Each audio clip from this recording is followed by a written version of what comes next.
not just a case. You're not just a client. You're a person, and you deserve support. You deserve simplicity.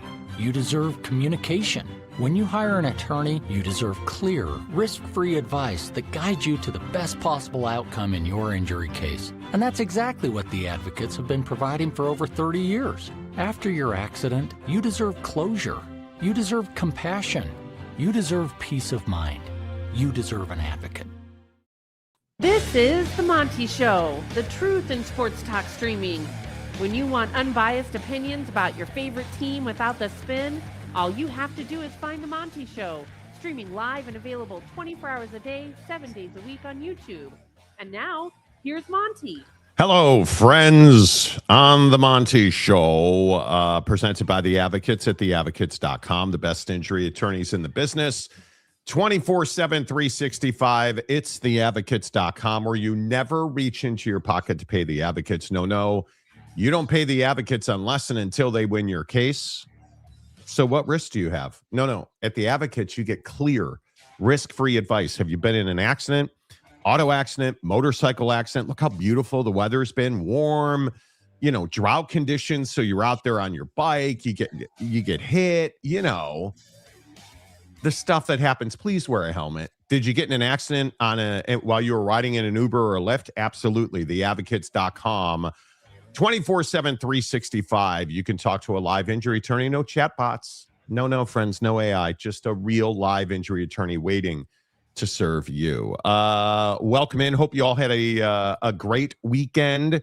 Donald Trump saved college sports. And I just want you to know here on the show, my heart is full and my soul feels just this great sense of relief. And I'm so thankful that college sports has been saved. We don't have to talk about transfer portal anymore. We don't have to talk about, any of the nonsense of, these young kids making money somehow, because Donnie saved college sports. And, now that Donnie saved college sports, I just don't know what else we could want. I should probably stop there because it's gone too far at this point. But my point is, this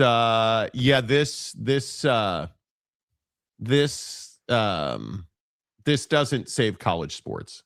And Ross is tweeting about tampering and, this Big 12 thing. We can focus on all the negativity now. We can focus on the negativity. We can focus on, just that, the fact that we completely wasted the House settlement, apparently, because, Donnie, now that Donnie's saved college sports, the House settlement. Do you guys see how ridiculous this situation in college sports is right now? That's what this should serve to tell you. This executive order by Donald Trump to save college sports does absolutely nothing. And I know that we all get worked up and we're excited and Donnie did this and Donnie did that and it's Joe Biden's fault and, all the stuff. Biden. I'm with you. Everything. Listen, I Lil P came out, Joe Biden's fault. Totally understand it. Yeah, totally get it. This executive order by Donnie did absolutely nothing to save college sports. It's toothless. It has no real world impact. It does not change any law. It does not undo any court ruling. It does absolutely nothing besides put Donnie on the sports page and have a bunch of conference commissioners tweeting about him. That's essentially what this did. I feel like this was nothing more than a PR stunt. And the thing that I'm asking you seriously in the comment section today. Help me understand. What do you think this executive order did? Because the answer is it's going to create conversation. It is going to potentially create new legislation, but we haven't been able to pass legislation for 18 months to save college sports. Cody Campbell, sitting on his wallet in Lubbock, has not been able to save college sports. And he has spent millions on it. And we think that one executive order that has absolutely no law behind it, no rules behind it, the NCAA would have to change its own bylaws to fall in line with this. And my question is, and I know nobody wants to talk about it, what was the point of the House settlement? What was the point of the House settlement? We went through all of this nonsense about name, image, and likeness and players getting paid and everybody suing. And what was the point of the House settlement? What have we been doing for the last 3 years? What have we been doing? And the answer is I don't know, and this executive order does not change that. Yeah, I mean, it's just been wasting time. I mean, that's what we've been doing, and I think that the executive order is just more of the same. I mean, this philosophy, this thought process has been what we've been getting out of this group of people for the longest time, right? I mean, this goes back to the incredible meeting that we had in the ballroom where nobody who mattered was actually there. Like, I don't know, any college football players or anybody whose money is actually being impacted. Like it's just the same circle of uselessness, inefficiency that we continue to see. And I think that the argument and the narrative that was pushed on X over the weekend after this came out was that, if you don't follow this piece of paper, they're going to cut your funding. How long has Bro been saying he's going to cut people's funding, dude? How long has the threat of cutting funding been a thing, right? I mean, this is not new. Like he's rolled this out for years at this point. And I just don't think that it's realistic to say to a school, hey, well, if you don't follow this, I'm going to pull your federal funding. Because then what do you have? Well, you're going to have massive backlash in the public over that, because that doesn't just impact college football, which is what I think is so incredibly short-sighted about this executive order, generally speaking. The logic to it is, well, if you don't follow this, we're going to cut your funding. But this executive order doesn't represent everybody at a school. It just represents college football. That's it. That there's no, like, you're just focused on, hey, transfer once every 5 years, like follow these couple rules, and that's it. And that's why I'm saying, like, all these keyboard warriors, all the TikTok DMers, like all these people who are like, oh, well, you just hate the president and you're just a Joe Biden fan. And it's like, dude, it's not about that. It's about the fact that we're getting another sales pitch about how this is supposed to fix things, and it's not going to fix things. And that's where I say I couldn't agree more. What was all the congressional action we got and all the time spent and taxpayer dollars spent on what? On what? What is the House settlement supposed to be if now we're not even following it? That's what I just don't understand about the whole process. And quite frankly, I don't even know where you're supposed to go from here. I mean, what are you supposed to do now? Because because there's so many schools, some schools will follow it and some schools won't. I think when you look at things like this idea about cutting funding. So let me ask you about cutting funding. Did that work at a place like Harvard? Well, it didn't, because it got struck down by a court. That's ultimately where we're going to be. We're going to wind up being back in court, fighting for the same things we've already fought about. The only people winning here are the attorneys, which is what happens in every single situation that we have dealt with. And I want to understand, where does this get fixed? At what point do we put all this behind us? When we form a new entity, which, and I know you don't want to hear it, Greg Sankey has been trying to do for 2 years. And that's ultimately where we're going to meander through this, right? Because this executive order, it literally does nothing. Everybody is spending more money on attorneys. That's it. It just doesn't. And if you're one of the people who believes, that this is a good order, let me know how it's a good order.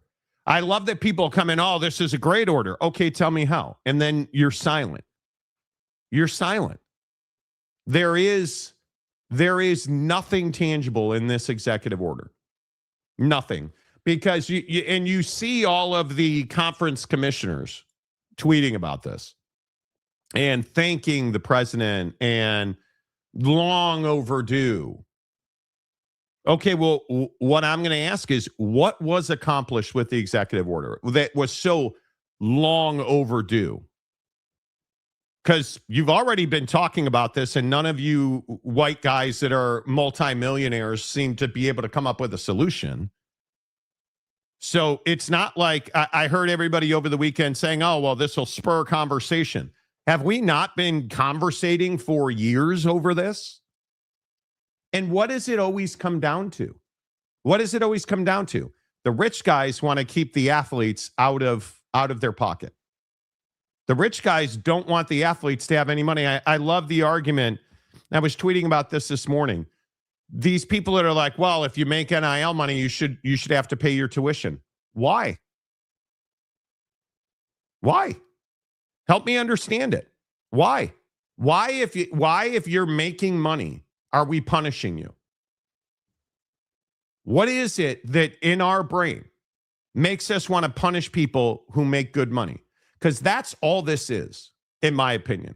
This is the rich multimillionaires that run college athletics, and they are overwhelmingly rich old white guys that run college athletics. They don't want to pay these young people the money that they've earned. And the problem is these rich multimillionaires that run college athletics have gotten rich on the back of these athletes for generations and done very little to support them. And now, finally, the tide turns because people had courage to go to court and they won. And they still haven't gotten paid because the House settlement's never been executed. Now we're finding ways to just say, because really what this executive order does is say, yeah, we're wiping all that out. That's what the hope here is that we stop paying kids. And if you're going to make any money, you're going to pay tuition.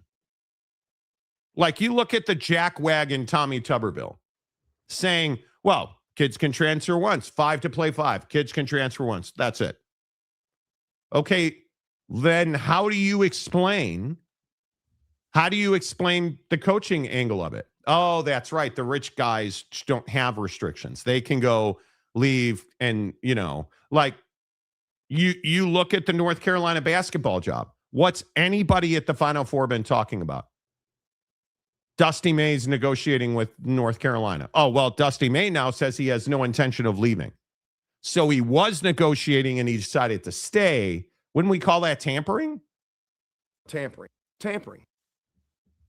Oh, that's a coach. It's okay. That's okay. Cool. We can tamper. Kids, they can't move. We got to restrict the way kids move and make money. Tampering 101.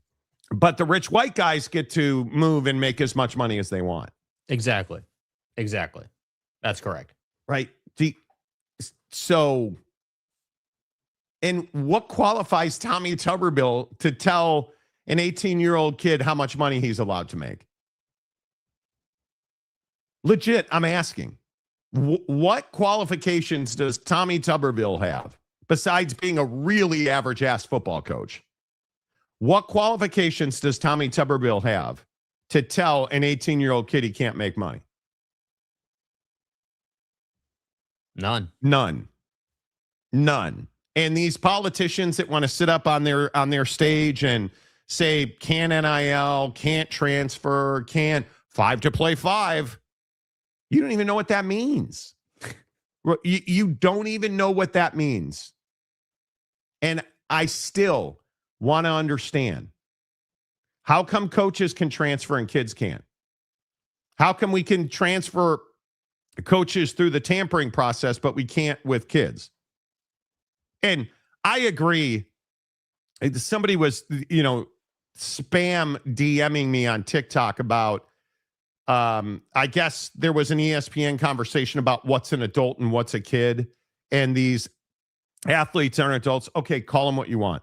The athlete, why should the athlete be restricted and the coaches are not?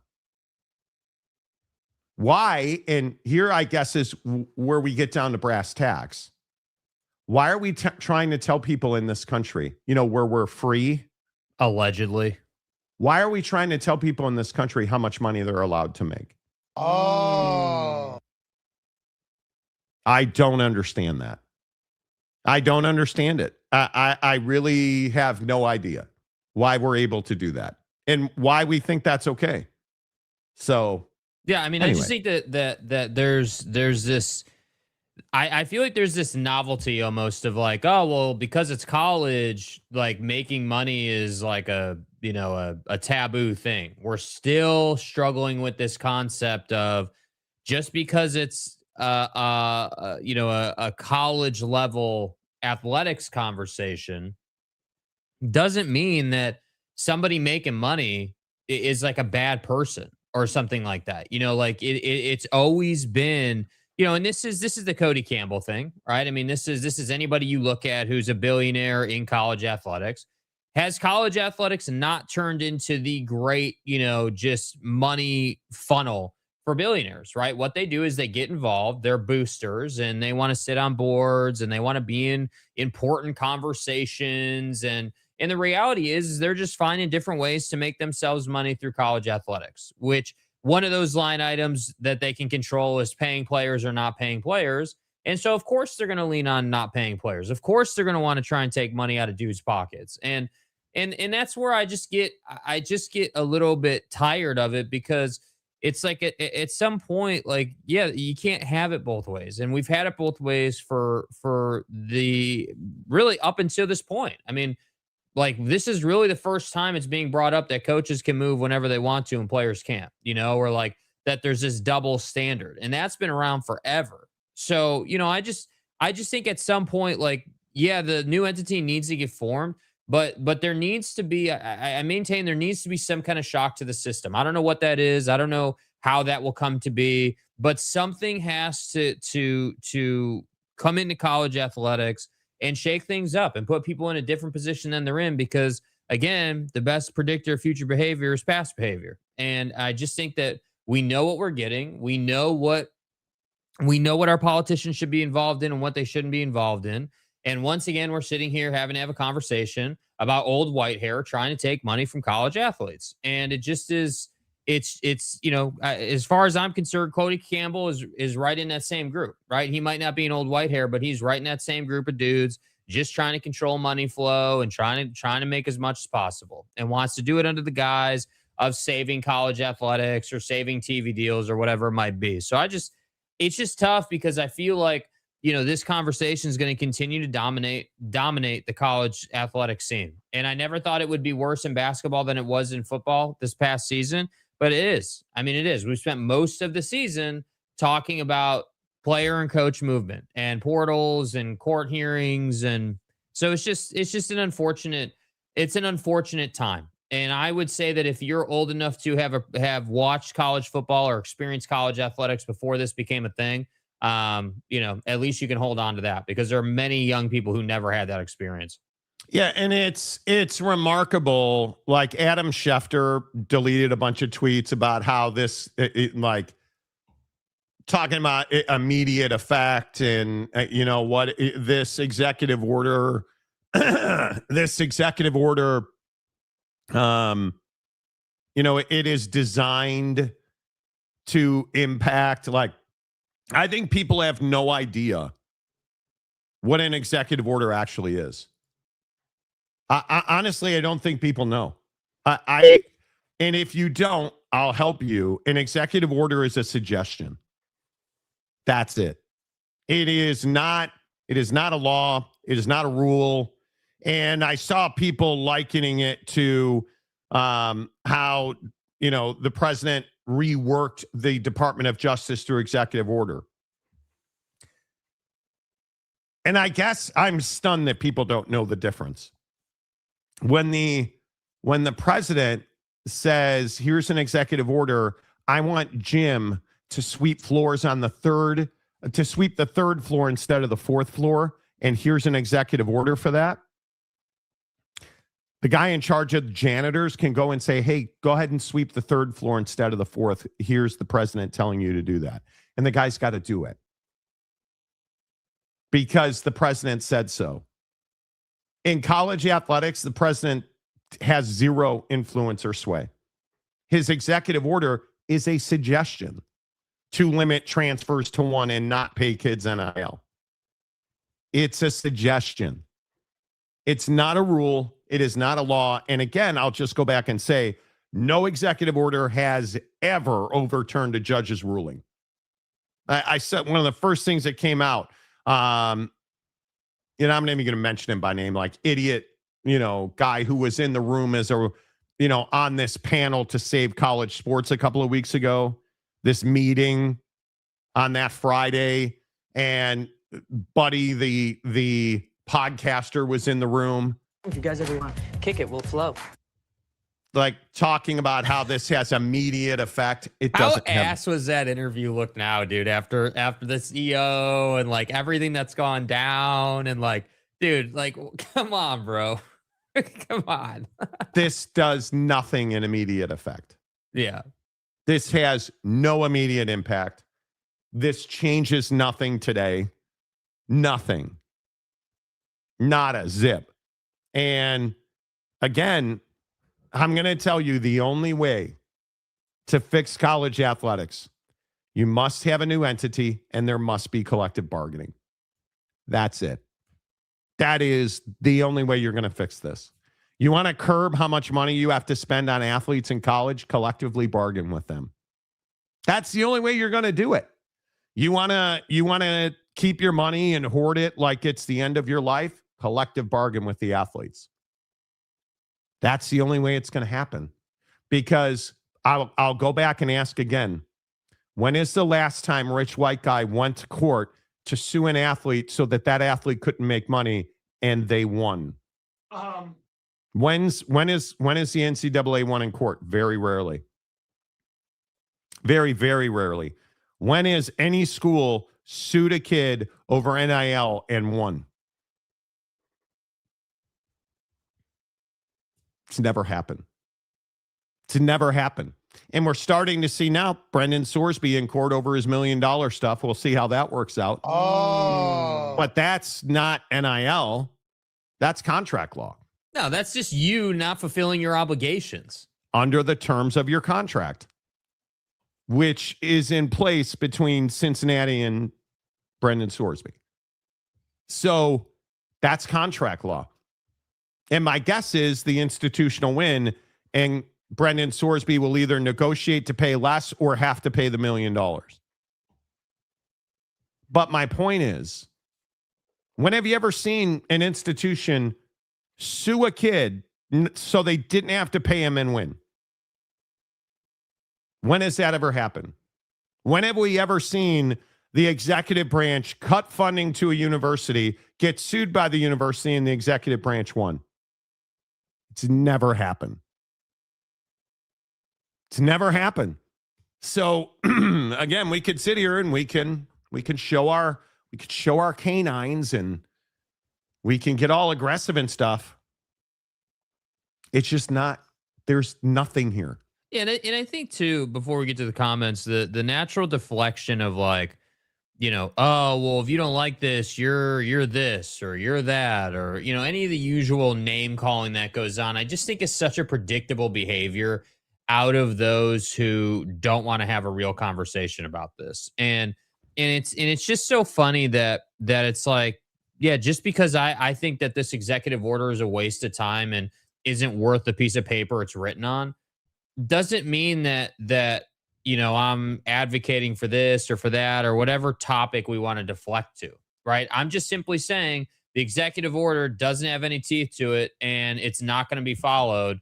And inevitably, like next week sometime when we're talking about yet another transfer or more tampering or whatever the next saga is, because we know there will be one, then I'm going to bring it up and you remember I said it today, I will bring it up and I will say, okay, here we go. How's that executive order looking? Oh, that's right. It's not looking like anything because all it is Buddy's attempt to get in the newspaper and on the news and on social media. It's not actually an attempt to change anything. And that's what I think is just comical about actually trying to talk to people about this, is that they just want to deflect. They don't want to actually admit that, yeah, it would take like a new entity and congressional action, and like there would need to be some kind of unanimous agreement on a new system for anything to change. Which is why I say, by the way, for all the reasons I dislike Cody Campbell, at least the guy spends money on his team. I mean, I would rather have the Cody Campbell dynamic, for better or for worse, than what you have going on at other schools who don't even try. And those are the ones that I still maintain are worse for the system than anything else that we have going on. If you're a school right now that's not even willing to spend money, doesn't have booster activity, you're not trying to win, like you're just putting the pads on, going out there and getting your ass handed to you every week, you are the worst of the worst, dude. And I don't want to hear about how it's an unfair system or you don't have the resources or whatever the excuse is, dude. Every school has boosters. Every school could come up with the money if they wanted it bad enough, and they just don't. And that's why I'm saying, man, there's these two sectors inside of college athletics, and we need to make sure that we prioritize the folks who are actually trying. Yeah, I'm amazed. I am amazed that people don't understand how executive orders work, and just so quickly. It was pretty remarkable. The affluent people were just so happy about this. The rich of the rich were so happy about this, jumping up and down. And I mean, it is the oldest playbook in the world. It's all like right, we forgot what checks and balances are, dude, or we forgot how I think we just don't have checks and balances anymore. You guys remember in like third grade or whatever, like whenever it was, when we all learned about like just how like the basic setup of a 3-branch government and like how that's set up and like checks and balances and who can do what and who can't do what. Court systems. I feel like we've all just like forgotten like what any of that means, or like somehow because Buddy in the White House does what he does, that now none of that somehow matters. Like, that's what I think is funny, to your point, is like when you've got the Adam Schefters of the world saying the dumbass things he was saying over the weekend, or like any of these people who are, have a bunch of money and are, like you said, jumping up and down. Like it's almost like this process that plays out where it's like, okay, we're going to send, it's like the traditional office culture vibe, right? Okay, we're the management at the company. We're going to send out an email that only plays to like these folks at the company who are like the bigwigs, but there's nothing to this email. We just want it to be a PR campaign. And then all those people jump up and down. And then you've got the not cool kids club over here who's like, hey, well, this email there's not really much in this. Like, what, like, there's no numbers. There's nothing behind it. And then if you're that person, it's like, oh, well, you hate our country. You're not that guy, like, and it's like, dude, like, I'm just simply saying the executive order doesn't really do anything in the real world. There's no, Correct. like, there's no connection. That doesn't mean that I don't like the country or like there's some wild scheme going on here. Jake, you're anti-American. I know. Yeah. I mean, how I couldn't possibly be as American as, Gabe Ledley is at 39 months in the membership. It's incredible. It's incredible. Gabe is arguably the longest tenured member. He's serving a lifetime sentence here on the Monty Show. Gabe goes all the way back to the shitty radio station in Phoenix all those years ago. Which, by the way, do you understand that's almost been 10 years? Don't bring it up, dude. Where has time gone? That has almost been, it's incredible to me. It is incredible to me. But Gabe is the only reason this channel survives. Gabe is the guy that he has been one of the longest tenured members. I think he is the longest tenured member of the membership. Like it's incredible. The support and the things that Gabe has done for the show, incredible, priceless. So Gabe, we always appreciate you. Mike Smith, all hat, no cattle, boy. I mean, quite literally. That's what this executive order is. Paul didn't go in the hoop. You know, all talk, no walk. I like it. Okay. The point of the House settlement was to look like they were doing something when they weren't doing much of anything, because the president can walk in and wipe it all away with a stroke of a pen, which he had no ability to do.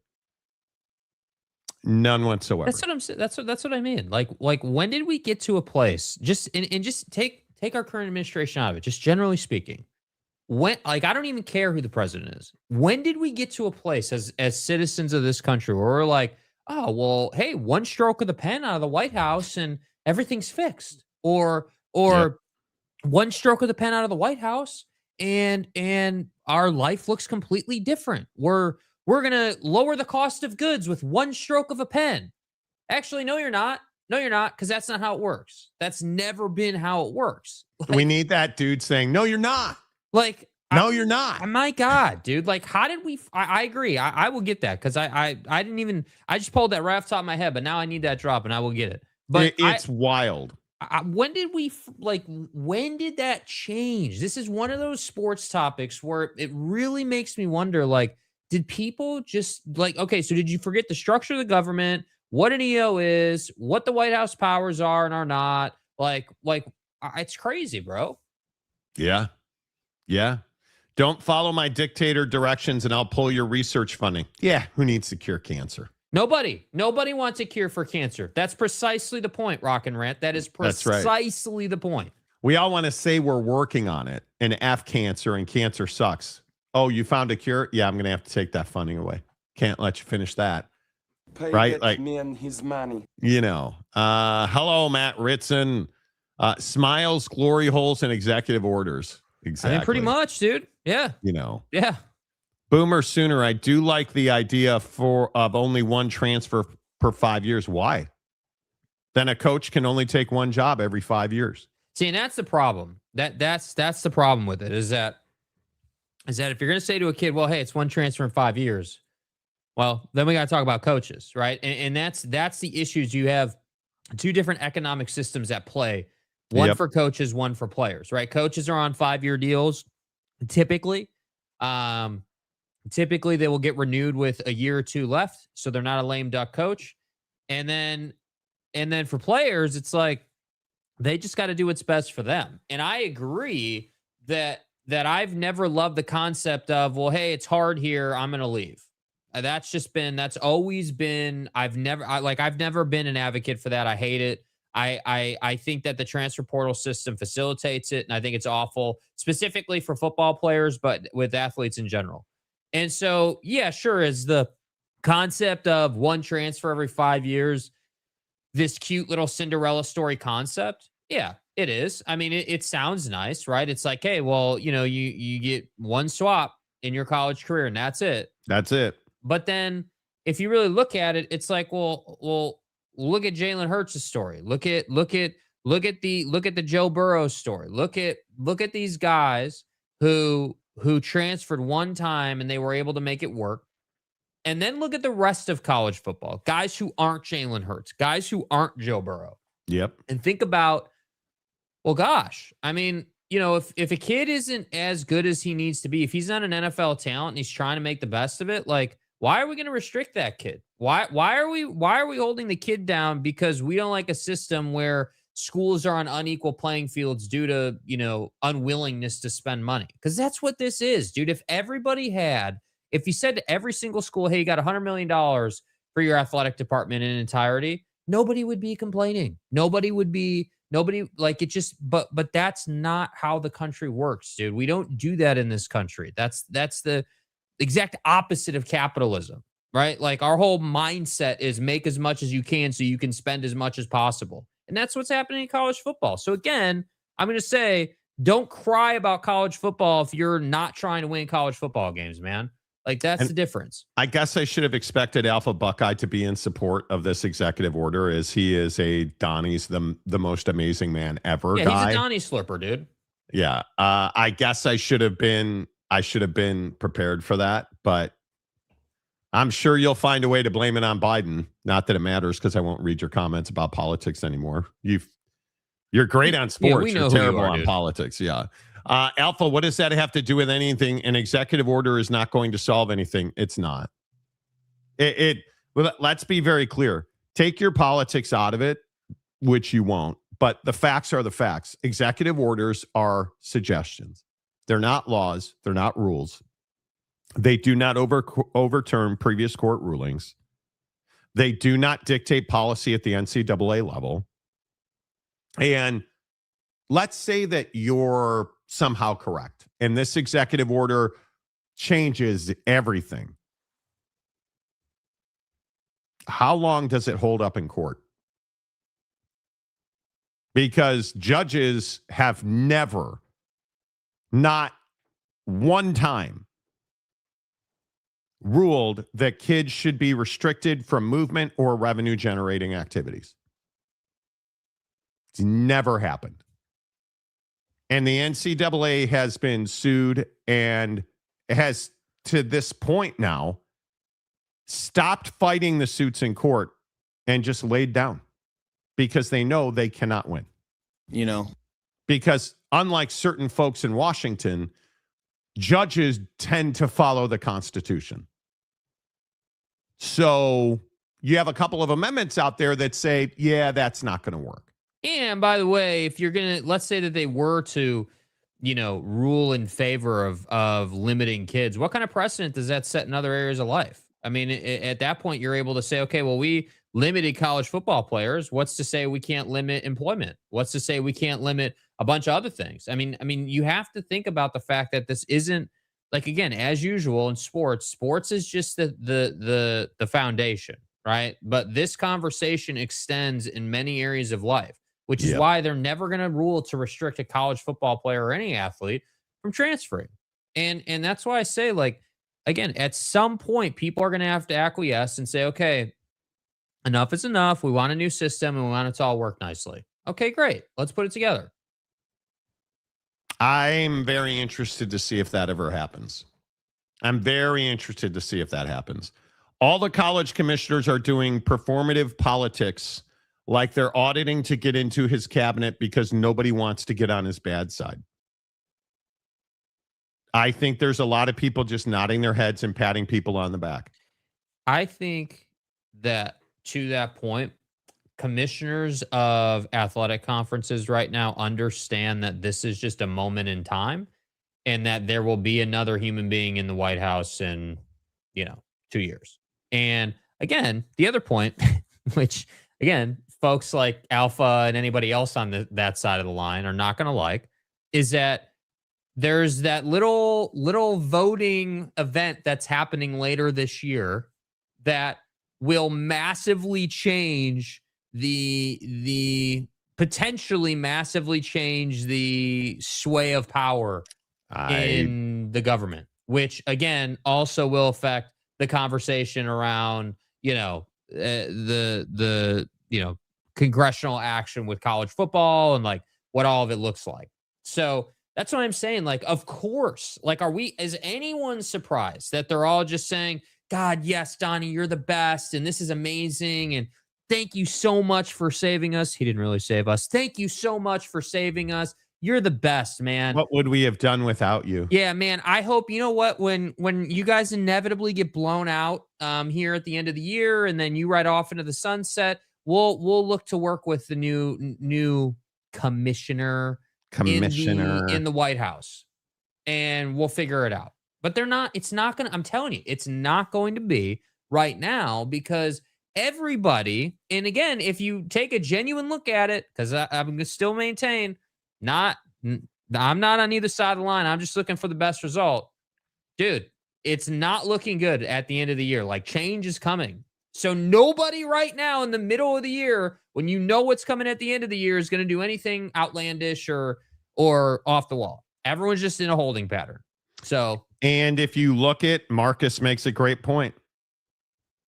Look at my friends and fellow TV executives. We do a lot of bloviating about how thankful we are for the FCC. Nobody is thankful for the FCC in conversations. Nobody. And that's exactly right. But what happens when you come out and say, the FCC is a joke? You get NPR'd. If you say, like, there's just no point to it. And then you have to go to court and you spend millions and millions in court. And what happened to NPR? NPR won its lawsuit, right? Like, but you just waste so much energy and valuable resources and assets. You just get worn down on it. Wow, look at Glenn. San Diego State Glenn up early this morning. welcome. Buddy, good to see you. Hope you're well. The zero-sum gamers need to feel that something is being given up so they can sleep at night. Boy, isn't that the truth. Mike Smith. I'm not singing today. Tuberville, another guy who pretends to support the military, but really, in truth, only uses it for his own political gain. Well, the military is very commonly used for political gain. I would agree. Glenn says, Monty, in case you're wondering, it's a late start for me today. There you go. Oh, okay. Good to see you, dude. Hope you're well. Hope Fam Bam's well. Hope everything's good. After what Trump said about McCain, okay. An executive order is only how the executive branch is to implement an actual law passed by Congress. There is no law enacted by Congress for college sports. This is not how any of this works. My word. Some people don't Say know it louder for the folks in the back, brother. Like, it's a suggestion. It is a suggestion. It is. I think one of the agents, I can't remember the lawyer or the agent who said, this is Donald Trump's musings. He just wrote it down on a piece of paper and called it an executive order. That's exactly right. Because again, if you're not going to collectively bargain with college athletes, there's no point. You could just burn this thing. Yeah, I love all the attorneys and lawyers on X the last like 2 weeks, dude. Think about all the material these guys have had on Twitter the last couple of weeks. Dude, all these guys were out here like, man, if I was representing Tiger, I would have a field day with this DUI footage. And now they've got the executive order and they're like, man, dude, if I was ever in court, I would have a field day with this thing. It's like, dude, it's endless for these guys, man. Oh, we got to talk about that Tiger Woods video. We do. Don't forget the executive order to see me in Valhalla. Good point, Chewy. Dude, it's an excellent point. And I'll see you in Valhalla. Good point, Chewy. Can you believe the video of that of Buddy dancing? It's the most awkward video. That is arguably the worst sex tape I've ever seen. Kash Patel dancing? Nah, I'm good. He's a hoe, and I want that known. Exactly. The official Trump Bible made in China does contain a specific executive order concerning Valhalla. I believe it does. Well, I believe it does. Any kid that takes this to court will win immediately, like the last 100 out of 100 times Yeah. the NCAA has been taken to court. It will be quick because there's just nothing. Yeah, I think you're right, dude. I think the best way to verbalize it is it's Donnie's musings written down on a piece of paper. I mean, that I didn't see that, but that might be the best way to describe it. That's it. That's all. Monty, my brother and I are 1-0 when making your NIL point. Signed Ed O'Bannon. There you go. Brother. Ed O'Bannon. Where is Ed O'Bannon when you need him, right? This is all performative gestures from a president jester. Dude has no way say over non-governmental entities with his executive orders. Congress has to do the work, but they're too busy being incompetent. Well, and they've tried for 2 years to save college sports. That's what I mean. Do you see the scheming that goes on? The whole save college sports thing in like the 5 years to play 5. Like, dude, how much jargon are we gonna get out of these dudes, man? How cute do you guys have to try to be to get something done? I admit, I admit, I definitely ingest my fair share of congressional hearing clips on Twitter over the last month. They've been incredibly entertaining, but I have to say there has been a massive shortage of content around the college football scene, and I just think it's a narrative as old as time, and we've talked about it a million times on the show. We don't need Congress in college football, but what else are we going to do? That's the problem, dude. What else do you do? Yes. And then there's this. And I think it's moments like this where this slaps you right in the face with his bag. You guys don't, I mean, like on the whole, you don't remember anything if you had a civics class, what you learned in that civics class. Listen, it was social studies, okay? People just don't remember or did not learn or did not have that. Do you know how many people, people cannot tell you what the Constitution is or what's actually in the Constitution, or this goes back to every time I've ever told you, don't talk to the cops when you get pulled over. Well, Monty, if you got nothing to hide. No, exactly. but Monty's. Tell me you know nothing about the law when you say you've got nothing to hide. Let him bring a dog. By the way, it also should be said, to double down on this point, what's more incredible is you've forgotten everything you learned in elementary school, yet you have a supercomputer in your hand and you could just look it up in 2 seconds. But as usual, none of us want to do that, which to me is the most incredible part. Google's amazing. Yeah, like it's Google not that difficult, amazing. bro. Right? The NCAA can comply with the CEO and then lose in court, and that's the problem. Yeah. So you have all this saber rattling where we're going to save college sports, Monty. Oh, good job. Good job, Donnie. Good job, man. Good job. You're the best. Way to go. Great job. And then do nothing. Because I think this is exactly right. If the NCAA were to word for word install this executive order as policy, it'd be dead before it ever the ink dried. No judge is going to allow it to stand up. The ink isn't dry yet. There's none. What court has sustained any of the things that Donnie wrote down on that piece of paper? None, not one. Not one. It's wild to me. Yeah. Right? Phil Venzer. What is Monty's favorite dinner at Coyote Cafe? Jesus, oh my God. I mean, there's so many options, dude. I mean, good luck, right? Probably. Can I just get a stack of tortillas and like some beans? Let's just start there, dude. It is San Diego. And small correction, I do believe it technically is Cafe Coyote. Yeah, it is Cafe Coyote in Old Town. And I want to make sure I get this dish right. Besides the tortillas, hold on.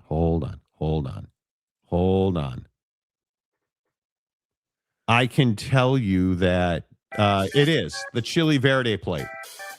The chili verde plate is amazing. The pork, I'm telling you, it's either the chili for dinner because their breakfast is outstanding. I vividly remember their carnitas are amazing. Their chili verde is amazing. Like I could go on. If you haven't been to Cafe Coyote in San Diego. And don't even get started about the bar game, dude. The bar game there is crazy. Their enchilada suiza is ridiculous. Ridiculous. Jake will tell you the chicken burrito. Don't listen to Jake. Jake goes to McDonald's and orders a chicken burrito. So, isn't that right, Jake? Yeah, something like that, you know. Yeah. No? Yeah. Okay. But yeah, I mean, they're taco plates. They're crunchy taco plates. They're nothing at Cafe Coyote is the wrong answer. I love that place. Yeah. Absolutely love that place. Shame on the conference commissioners and Congress for not solving the problem. Well, that's very true. Y'all pissed around, left an opening for Donnie, and here we are. Fix it on your own damn selves. That's right. And you've had the opportunity for how long? Right? Boyd Lake, who believes SEO is the way. That would be save executive orders. SEO. save executive orders. Right. I think, isn't that what SEO means? FTR. Right. TBH. What's the average number of transfers of players who use the portal? That's a number I'd be interested in knowing. Probably a lot. Brandon Butler, hello. This is all about a bunch of sound and fury signifying nothing. Courts have always gone with the player. Judges are not huge fans of taking away rights. Funny how that works. Selectively aggressive. Chaplain James White in the comment section. Actually, it's not Chaplain James White today. It's Stadium Guy James. I just want to make sure that we're on the right account today. Okay. So, I just wanted to make sure we got it right. On this account, his life's work is not ridding the church of pedophile. Correct. On this one, he did actually go into Magic City, and he did enjoy the services there as part of his stadium touring business. Okay. Yeah. The EO, and just if you guys are new on the show, James loves the acronyms. The demon, the semen, the EO, FTR, EO, TBH, LOL, IPF, KIR, keeping it real, The EO will hopefully spur Congress to do something. I would say that it should be you get 2 free transfers, and if you transfer a third, why? Why are we restricting athletes' ability to go play sports, wherever they want? If I said to you, you can only change jobs twice, and then you have to be unemployed for a year to go get a third job.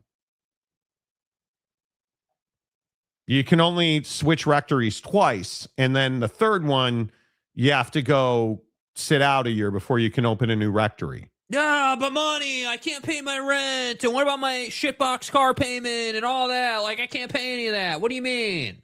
You can only eat 2 Buc-ee's brisket sandwiches, then you have to sit out a year. Erroneous on both counts.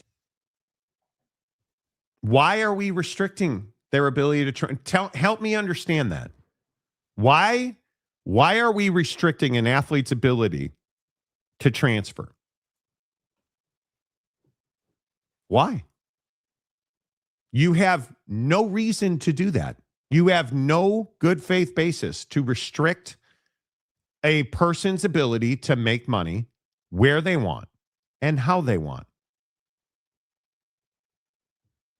Why are we applying different rules to college athletes? And why are college athletes different than college coaches?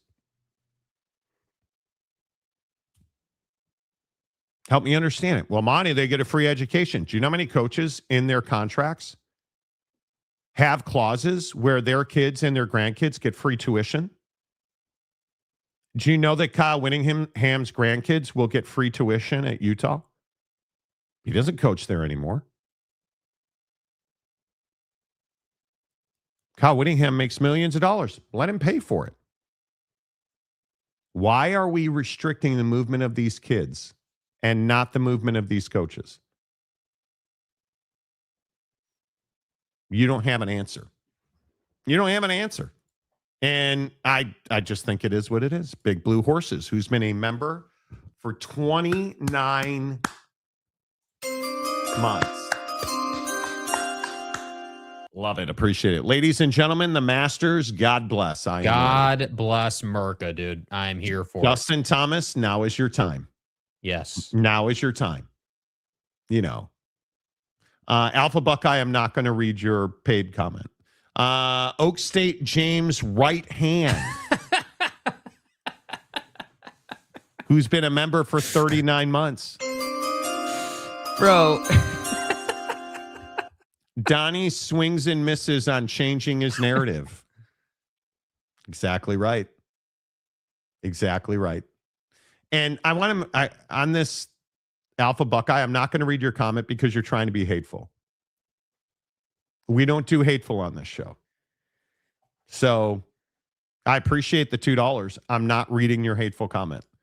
Alpha Buckeye is a poor simpleton thinking it's Dem versus Republican, and this is the problem that we get into.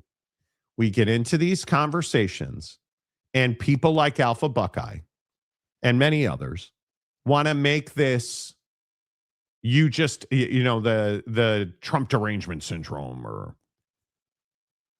you want to make this a political issue. It's a freedom constitution issue. So you bring up things like former presidents and executive orders that are completely unrelated to what we're talking about. And it's not, and I'll just continue to say this. Every time the president's name comes up, it doesn't have to be, you're an asshole, I'm great, you suck, you're stupid. Like, you don't have to be angry and hateful. And I understand, as somebody that supports that individual, you're struggling. I totally get it. But you don't have to be angry and you don't have to be hateful. Even when Jake is half asleep on the show, you don't have to be angry and you don't have to be hateful. Isn't that right, Jake? I'm not sure what you mean by half asleep, but I'm completely awake. Okay. It's shocking the number of people that do not know the 5 basic freedoms of the First Amendment. At best, you can name 2. Most people don't think it's important. Most people don't think it's important. Marcus going off. U.S. Americans. On Alpha Buckeye. Oh, boy. At some point, we have to stop hating each other just because we disagree. You used to say it all the time, and I wish you'd say it every day. Just because we disagree doesn't mean we have to hate each other. We have fallen into this trap of not exchanging our ideas and not allowing ourselves to be impacted by converging thoughts, which is where common sense is born. That's exactly right. And I just don't, I don't think, and it's unfortunate that we can't talk about that individual without having conflict. Because guys like Alpha Buckeye can't use common sense because common sense does not help their argument. No. And that's the thing that. But that's the essence of the issue in the greater picture, right? I mean, yes. if none of these guys who are making, like, again, Cody Campbell or whoever you want to point to, none of these dudes advocating for limiting player movement and changing the way money moves in college football, none of them are going to be out here being like, yeah, dude, like, let's just keep it a free market and everybody can make as much as possible, because that doesn't help them. Right. That's the problem. There's this pride complex about, like, even if it did make more sense to do something else, they're still not going to admit that because it doesn't help them. Like, what else would you expect them to say? Yeah. I would expect them to say nothing positive. Right? I mean, and to Mike's point about the First Amendment, we don't do freedom of speech in this country. Hell, we certainly don't do freedom of the press. We do not do freedom of the press. And I think, yeah, we just move in the wrong direction constantly. The San Diego talk this morning, dude, I love San Diego. Yeah. My wife and I were talking about it this weekend. We live in Seattle, where I spent $99.14 on a tank of gas that will thankfully last me a month because I just don't drive a lot. But the hard part is, I mean, it's like, you look at the gas argument. I make a TikTok on it. It's like, oh, because you live in Seattle, it's your own fault. Leave Seattle. It's like, no, dude. I wasn't complaining about the price of gas in Seattle 2 weeks ago because it cost me $70 to fill up. It cost me $100 this weekend. Right? Like, that's the thing that I don't think people understand. It's not that gas is cheap and now it's expensive. We've all understood that gas is the cost of doing business until it gets to a point where it's untenable and it costs you $100 to buy a tank of gas. And then people are like, this is the perfect example of the First Amendment argument that you don't know the tenets of the First Amendment. It's the perfect example of, hey, well, maybe if you didn't drive a nice car, I should be able to drive a nice car. Well, then don't live in Seattle. So let me get this right. Now we're changing the rules. I can't drive the car I want and I can't live where I want. This is fucking America. Well, not if you want to pay better gas prices. Well, I'm not saying pay a better gas price. We artificially and intentionally raise gas prices by taking stupid action. Yeah. I wasn't complaining when it was $4 a gallon, which is still way too high. Notice the difference. You see the difference, or maybe you don't. If you don't like Joe Biden trying to make laws through executive action, then you shouldn't be happy when anyone else does. Separation of power is an important concept. Congress needs to step up. No, that's what I'm saying. Like, if we get the change that everyone feels like is coming in November, I'm curious what that'll do to the conversation and how that. I'm guessing not much will change as far as college football is concerned, just because there will be so much fighting and consternation between the two branches that I think it's going to be and I always work hard not to say things like it's going to be a waste of time for 2 years, but I have trouble seeing it being productive when you've got two basically adversarial forces going up against each other. Correct. Yeah. So I think it's tough. I do. A great example is people on the First Amendment. They all think they know what it means and are baffled when private companies can fire you for what you said. Yeah. So and I'm not going to know them all because I'm stupid. The First Amendment guarantees freedom of speech, religion, press, assembly. I can't think of the fifth one. It's not voting. It's I can't think of the fifth one. Hold on. I'll look it up. Why can I not think of the fifth one? Yes, petition. Freedom of petition. Right. Freedom of petition. Thank you. Yes, correct. SEO is definitely the way it is. If you don't know what search engine optimization is. FTR, it's his main phone account today. Which is also another layer, right? Yes. It's which burner is he using? And then underneath that, it's which account on which burner. So that's a great point, Frogfather. Nice job. My suggestion is to ensure that student athletes actually graduate from somewhere. That's none of your business. It's none of your business. Then tie coaches and administrators pay to graduation rates of players that enrolled as freshmen. Why do we care? Why do you care if they graduate or not? Why? Like, again, it's why I can't believe this double standard we have in life. And this is precisely one of the reasons I wasn't really looking to get in massive debt with college. One of the big double standards we have is, hey, well, dude, if you're going to play college athletics, you better graduate. Student athlete, bro. Like, you're a student, then an athlete, not an athletic student. And it's like, dude, actually, no. I am a football player trying to get to the NFL.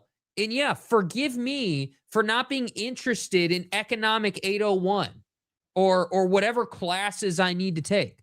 Like, I think, why do we run from this, dude? Why is this such a bad thing to say? Dude, my life's work is to play football, right? So I got to spend 3 years in class maintaining a certain GPA to do that. Why does that make these dudes bad guys? Like, why do we vilify bros for this? Yet then when Larry Fitzgerald all those years ago, graduates from the University of Phoenix, everyone's like, oh my God, this guy's a hero and a shining citizen. Story. Amazing his story. Mom's incredible. Oh my God. Look at AJ DeBanza and his mom is dictating his life, even though that's total crap. His mom is dictating life and he's got to graduate first. He's not going to the league. Breaking news, AJ DeBanza is going to get drafted #1 overall. And then like 10 years from now, he's going to graduate and everyone's going to say he's a hero. And dude, who thinks it's ridiculous? And who thinks the best move for AJ DeBanza is to stay at BYU? Nobody. That's funny. I don't see one single hand being raised. Huh. Interesting. Right? Again, 2 transfers in 4 years. Why? Tell me why. Somebody explain to me. Why should we limit the number of times a kid can transfer? Simple question. Coaches have contracts. So do these kids. Brendan Sorsby not being forced to live up to the terms of his contract at Cincinnati. Is that Cincinnati's fault or Sorsby's fault or Cody Campbell's fault? Kids are under contract. Coaches are under contract. There's a buyout for coaches. There's a buyout for the kids. Only the kids aren't paying it. Movement of coaches is restricted through contract. This is the way for players as well. Brendan Sorsby, by contract, owes Cincinnati allegedly $1 million. Nobody's going to make him pay it. Nope. He should not be able to enroll at a new university until he lives up to the terms of his contract. But did Texas Tech prevent that? No. Nope.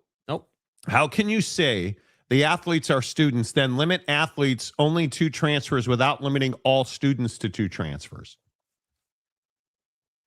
Thank you. Say it louder for the people in the back, dude. Put it on like a big ass screen for everyone to see.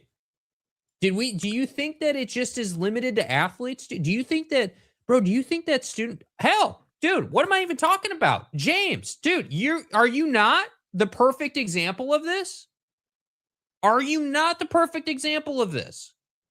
Of going to one school, getting an education, then going to another school and getting yet another education. Yeah, James, we can't let you got to go back to Stoolwater.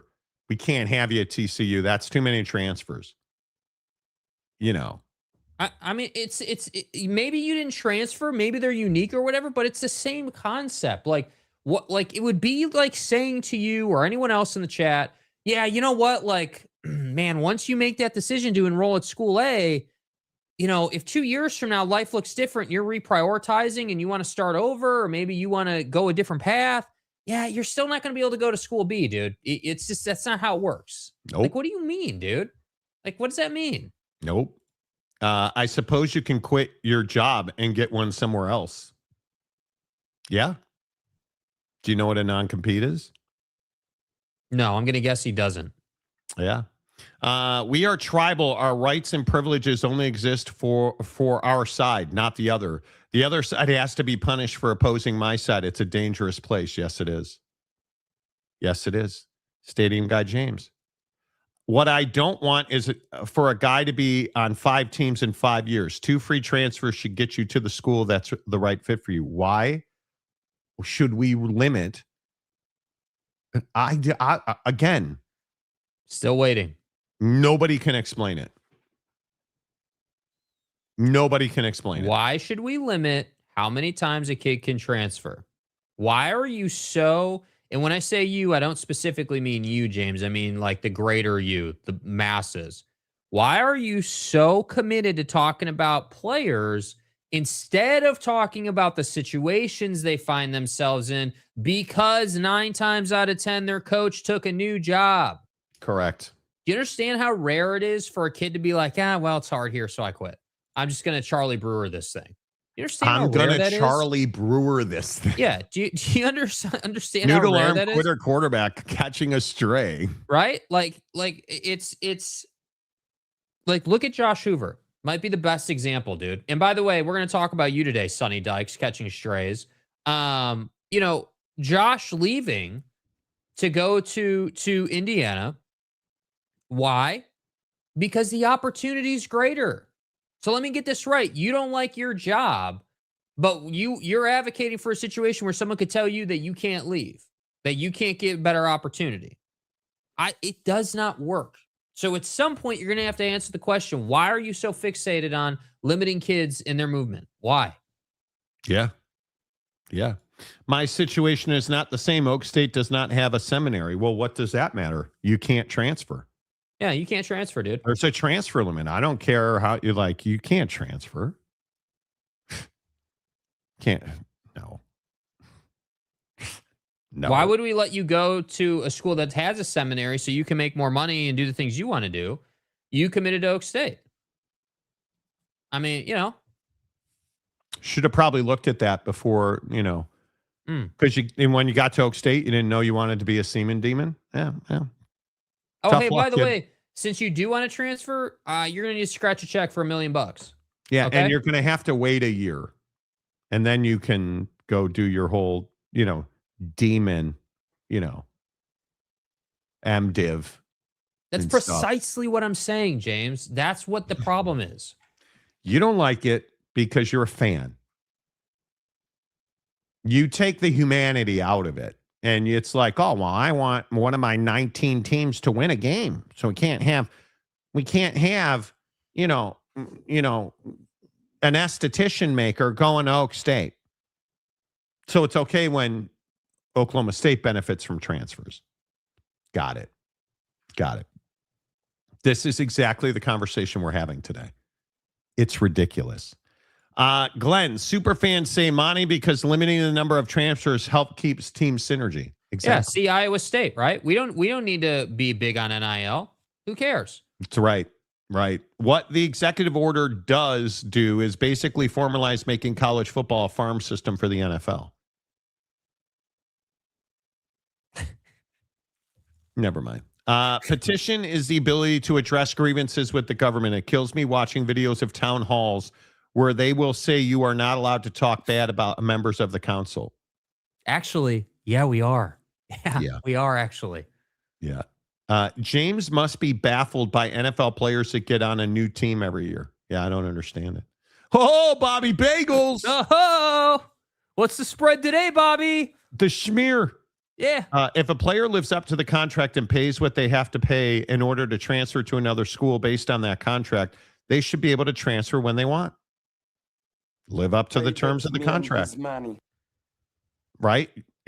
Listen, if that kid comes to your school, he wants his own suite, right? Luxury box, 2 tickets to every game at the 50-yard line, and he wants blueberry schmear for his bagels every day. Done. Not that difficult, right? Students are under contract. Coaches are under contract. Universities are also under contract with students and coaches. Yeah, unless their head coaching vacancy, pops up and then they need to, poach a coach, wouldn't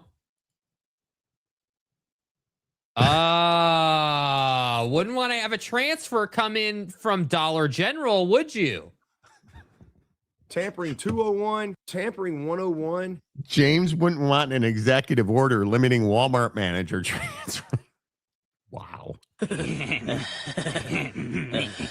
There has to be some kind of limit. If there are no limits, you just have organized chaos. Why do there have to be limits? So then your buddy Mestamaker shouldn't be able to transfer. Oh, the inconvenient truth finally catches up with us. Okay, it's not organized chaos. It's a system of rules and regulations. And with all due respect, if you want to limit the way a kid transfers, collectively bargain those limitations. It's as simple as that. You have no common sense, fact-based thinking about why you would be able to limit a kid's ability to transfer. Because there is none. It doesn't exist. And again, why do kids transfer? What's the motivation? Because this is the other problem with the argument, right? Oh, we should limit player movement. Okay, well, what if a kid's in a situation that changes? What if their head coaches leave? No, so if they get to four years in a row, head coach leaves, right? New team. Every single year, their head coach leaves. You're telling me they shouldn't be able to move? No. I mean, they like, what do you mean? Like, that's what I don't get. And yet again, I'm still going to just keep, just pounding the drum of what about the accountability for the school? At what point do we say, yeah, you know what? Like, as much as we despise Tech for what they're doing and the arrogance after only one season of success, at least they're trying. At least they're attempting to win football games. At least they're cutting checks and trying to get players and doing what it takes to be somewhat successful, dude. And how many people this weekend said, well, then these kids should have to pay tuition? Why? Wait. So why? Wait, what's the genesis of college athletics for all you kids should have to pay tuitioners? Oh, that's right. It drives enrollment. Why would they pay tuition to come to your school? Like, Well, if they're making mean? NIL, Like, yeah, the whole thing just lacks common sense. There is yeah. Anyway, a couple more. Let's run through some here. Matchup throwdown. The guy who abandoned Bucky's barbecue for Magic City Wings now has something to say about other people making a change.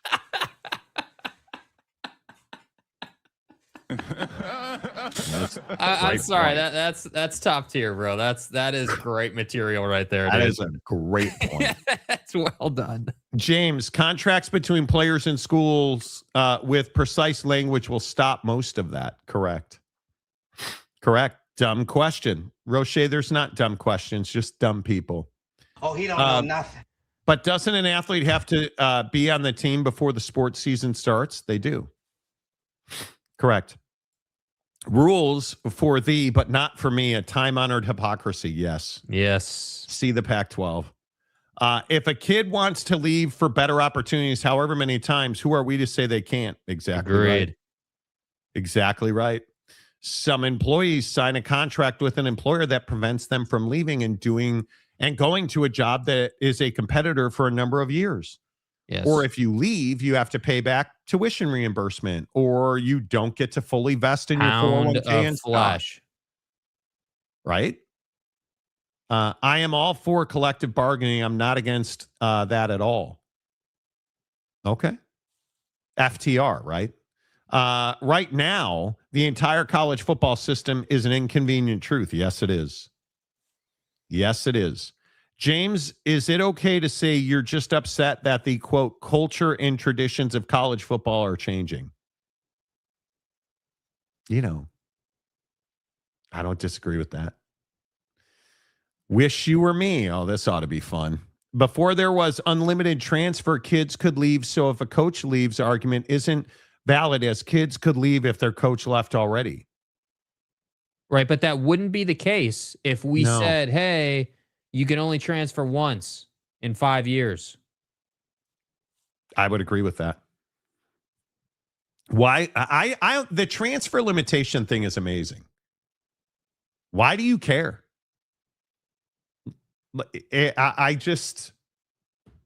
Here's the simple truth. If a kid is transferring 5 times in 5 years, are they really good at what they do? No. When's the last time you saw an elite performer on the field or court transfer 5 times, 3 times? Never. It just very rarely happens. Chi-Town Tiger, hello. If you put limitations on a transfer, they'll just transfer somewhere else. Exactly right. All the transfers. You know, the thing we need in this country is for people to start understanding that while you might not like something, and I don't like college football chaos, that has nothing to do with what is legal in someone's right. That's exactly right.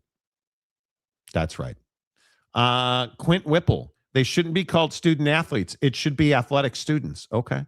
I'm an athletic supporter. Different than a jockstrap.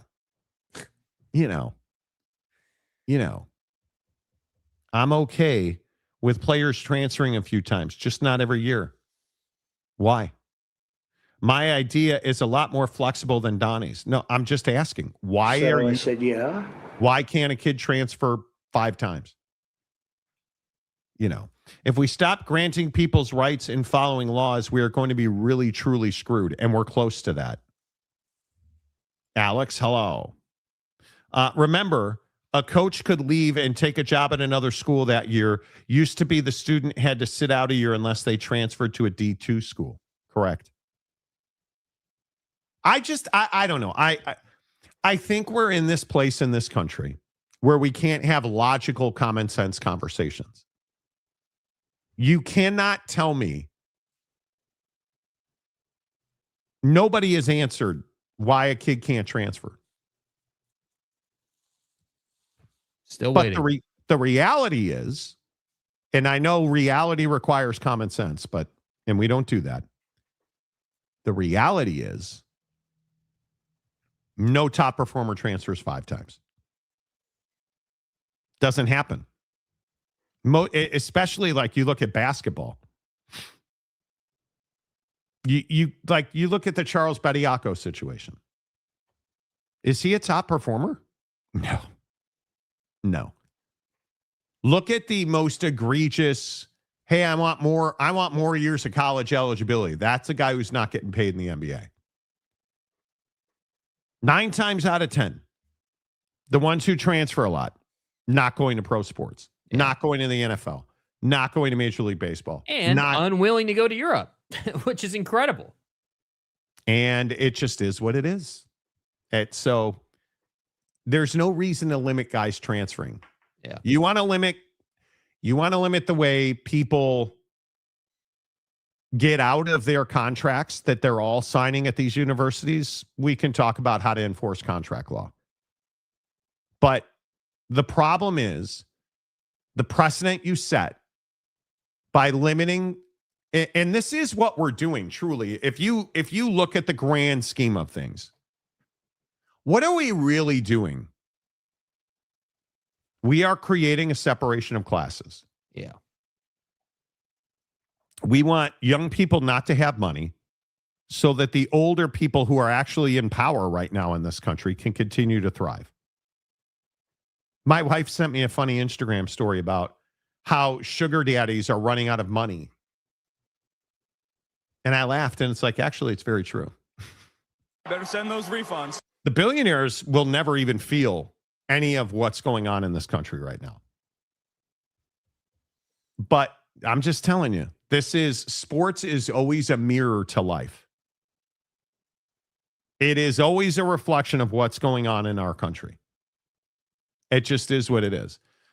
They could add non-competes, problem solved. Nope, non-competes in that form would be illegal. Listen, non-competes are illegal. What you need to do is collectively bargain inside of a new entity. Can any NFL player just go transfer to another team next year? No. The owners and the players are protected by rights that they collectively bargained. Simple as that. If you pay a buyout, you can leave. Correct. Well, apparently, if you don't pay a buyout, you can leave. Right. Okay, if you transfer, the athlete signs a 2-year contract. That way, there is some stability. They're already doing that. Why do we want to limit players from transferring as many times as they like? Answer that question. We're already do you guys understand? And this is the other part of this. No, they don't. They don't understand. No. You already, if you want to limit a kid's ability to transfer, negotiate it into his NIL deal. He can sign it or not sign it. Pretty simple. Go find Darren Heitner or Tom Mars. Have them review your contract. Right? It's contract law. We already have the system in place to. The whole conversation is literally contract law. From the White House to Brendan Sorsby, to the whole thing is just basic ass contract. Like the Pac-12, like all of it is basic contract law. That's it. Yep. Put it in a contract. That way, at least it's enforceable in court, which is where we're all going to end up anyway. Should there even be a transfer portal then? This is a conversation we can have. The problem is you can't have the football transfer portal during the college football playoff season. No, I totally agree. Yeah. And you need to enforce tampering rules. These problems can be fixed. I think you fix all this shit by having a new entity that includes collective bargaining. All of this goes away. Tampering. All of it goes away. It's as simple as that. It all goes away. The reason that fans want players not to move is because it hurts their teams. This is not about the player. It's about selfish fans. Totally agree. I wish somebody would transfer Marcus Freeman out of Notre Dame. No, you don't. We're going to go. We're going to go undefeated and win a national championship. Slurping, bro. What do you mean? You're off the Marcus train now? No. Bavacqua. Go undefeated and win a national championship. I'm on the train. He won't. Well, I'm going to lose to BYU, Monty.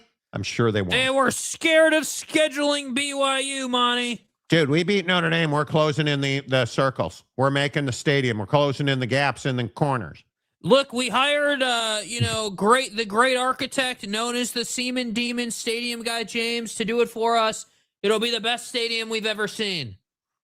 You know, it is what it is. Chad Baker Mazzara has left USC and now looking to transfer for a fifth time. Duquesne, San Diego State, Northwest Florida State College, Auburn, USC. Now, who's got next? Nobody.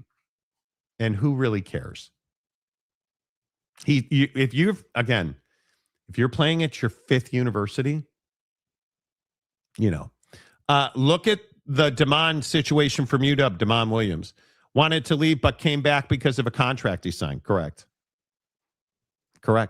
Now, James has transferred to the Monty Show University as of this morning, as we all attend this online contract law 101 class together. Exactly right. Scriptwriters did a great job with that one. Schedule a home and home for BYU in Michigan. Could be very interesting. Very interesting. Yeah.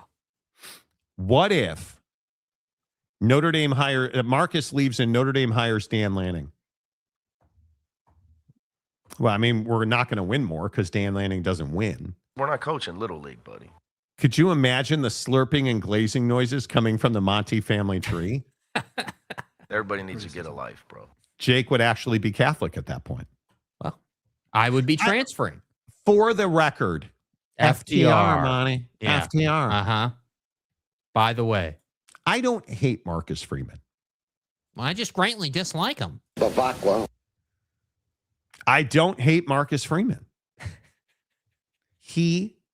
You can't, how do I say this? You can't have 10 men on the field against Notre Dame at the goal line. No, I'm sure. Yeah. Hey, Marcus, I understand why you feel that way. But I'm telling you, it is wholly unacceptable to have 10 men on the field. It just is. We're keeping a buck right now. We ass. Yeah. Yeah. Anyway, don't get me going on Notre Dame. I'll soil my pants. I just don't want to.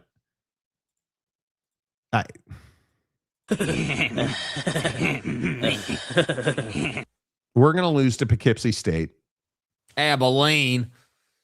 And it'll annoy me. And then we'll give Marcus like this Sonny Dykes situation at TCU. Bro. Like, what are you doing? And I love that this is who the Big 12 has become. Yes. This is who the Big 12's become. We're celebrating Sonny Dykes getting a contract extension. And do you understand? Sonny Dykes, and I love the idiots out there who are like, he's won more games than any other coach in the history of shitty football coaches, Monty. So the argument is that Sonny Dykes, who is now going to make more than $7 million because Sonny Dykes, and I believe the stat is he's won more games than any other Big 12 program since 2022. And it's like 36. Do you understand that Sonny Dykes was 13-2 in 2022? Since then, 14-13 in conference, 23-15 overall. And you're giving this guy a contract extension on one season. He has been straight ass since 2022. I mean, as ass can be. We're keeping a buck right now. We ass. Who are you, Baylor? They have been so average. They don't win games. They don't win big games because they don't play in. They don't play in big games. And now you're getting flamed by fucking Signetti. Are you serious? I think the great thing is, I'm excited about Josh, first of all. Let's be clear about that. And he's got a body of work in terms of winning football games, passing yards, touchdown passes. Got to clean up some of the turnovers, obviously, which Coach Dykes made light of. But, when Josh got here, he met his two new best friends. Great defense and a really good run game. And he was never the same after that.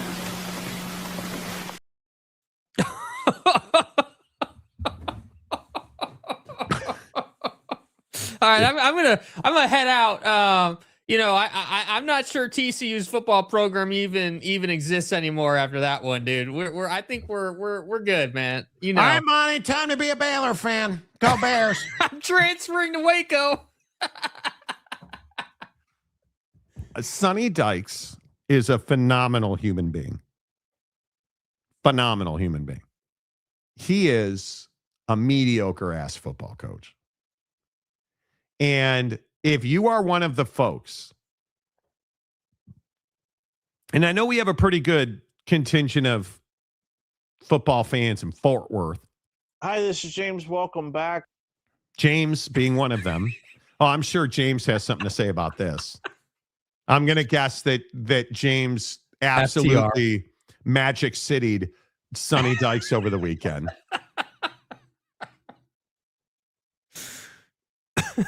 Sonny Dykes is an average football coach. The Big 12. This is just such a Big 12 move. You're mediocre. You don't want to go through the trouble of trying to win football games. And you should have fired Sonny Dykes.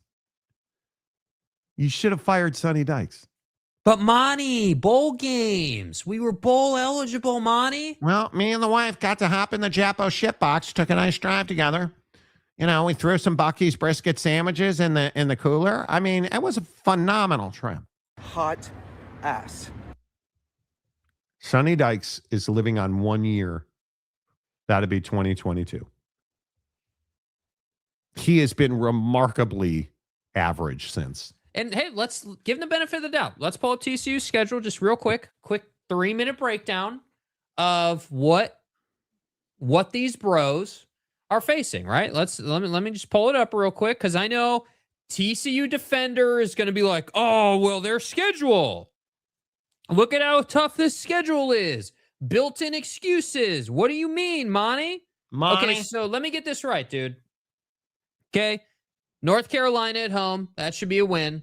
Grambling at home. That should be a win. Arkansas State at home. So let me get this right.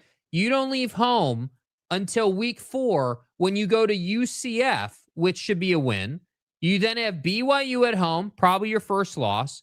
Baylor on the road. You should win that game. West Virginia at home. You should win that game. Kansas at home. You should win that game. You're going to lose to Arizona on the road. You're probably going to lose to Utah at home. Let's be honest. We all know how that's going to go. And then you're going to lose to Tech to end the year. So let me get this right. Dude's got 1 season. He's going to be bowl eligible, but he's not going to be in the CFP, and it's going to be a good year. Is that what we're saying? Well, and I agree with Josh Hoover going to Indiana. And you bring in Jaden Craig, and I get it. He played at Harvard, but they were very good. And Gordon Samus, who's the new offensive coordinator, because what's his name? Oh my God.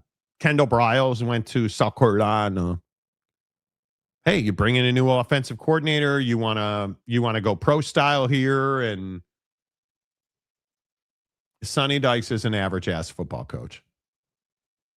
Plain and simple. Sonny Dykes getting a contract extension versus 2 Big 12 basketball coaches turning down North Carolina. I'm telling you, this is a real conversation, dude. The Tommy Lloyd situation and oh gosh, yeah, we'll get to that in a minute. We have a new Gonzaga debacle that went down over the weekend too. But yeah, I agree, Mike. You know, the basketball coaches that you retained versus the football coaches that are gone is a huge conversation. Yeah. Yeah. They should have fired Dykes and brought Patterson back or gone after a young elite coach. I'm not happy. That's exactly right. Sonny Dykes is a good football coach and now has a run first spread. He isn't running a spread offense. They're running a pro style offense. They're not Walmart managers, dude. They don't spread. You just said they're not Walmart managers. They don't spread. Or transfer, apparently. I'm very excited about 2026. Oh, man, let me tell you, Monty. Master Maker coming to TCU. Unbelievable. He's going to Oak State. Unbelievable. That's what I meant. I'm an Oak State fan. Unbelievable. He's going to Baylor. Well, you know, Aranda offers a there with the stadium and the IPF, dude. Dude, you just said run first, spread offense. Like, dude. You do you. You do you. Sonny Dykes agreed to a multi-year contract extension at TCU, which means they are stuck with him for over 4 years. Unless he does that demon word that we've been talking about all day. He transfers to a new opportunity at a new school after his first 2 years on this deal are ass. I'm amazed that, and James isn't a TCU fan, let's be very clear, but I'm amazed anybody would think that the Sonny Dykes extension is a good idea. It is championship week. Yay. That is Oak State James right there. You know, it's fine. A couple other things before we get to the tournament. I don't know. And again, this is the life I lead as a sports fan. I don't really want to talk about North Carolina. I don't break because, rules. You know, I mean, they were not good. Can't hire a coach. We're North Carolina basketball. And you're in fallback mode already. Because Tommy Lloyd used you to get an extension. Right? You look... Yeah, and the playbook's established, dude. If you're a sitting head coach in any sport and there's great demand for you in a big open job, the playbook is don't take the new job, just leverage your current job with the new job and get an extension. That's the playbook. I don't even know what you do. Dusty May from Michigan says he's not going. Tommy Lloyd says he's not going. Mm-hmm. I don't know what you do. I really don't know what you do here. I think we're in a very bad position. I think we're in a really, really bad position. Well, this is the Penn State position, right? So the first two guys you wanted said no. Said no now. I don't think Tommy is leaving. I still think there's a chance Dusty could leave. I do, but maybe, whatever. So let's just say those two guys aren't available. Okay. So then, you move on to Buddy at Baylor. You obviously still have the Billy Donovan contingent, but I don't know that I love that. Like, it's not really. Do you understand that they were going to make Tommy Lloyd the second highest paid coach in college basketball? And he said no. Essentially a blank check for NIL. Tommy Lloyd said no. Yeah. And your fallback position is Billy Donovan? That makes my balls ache. Like Billy Donovan, who hasn't won anything since he left Florida. Oh, that's right, because he's the head coach of the Chicago Bulls. Awesome. Awesome. I don't know what to do If it truly is like Scott Drew would be humiliating. Yeah.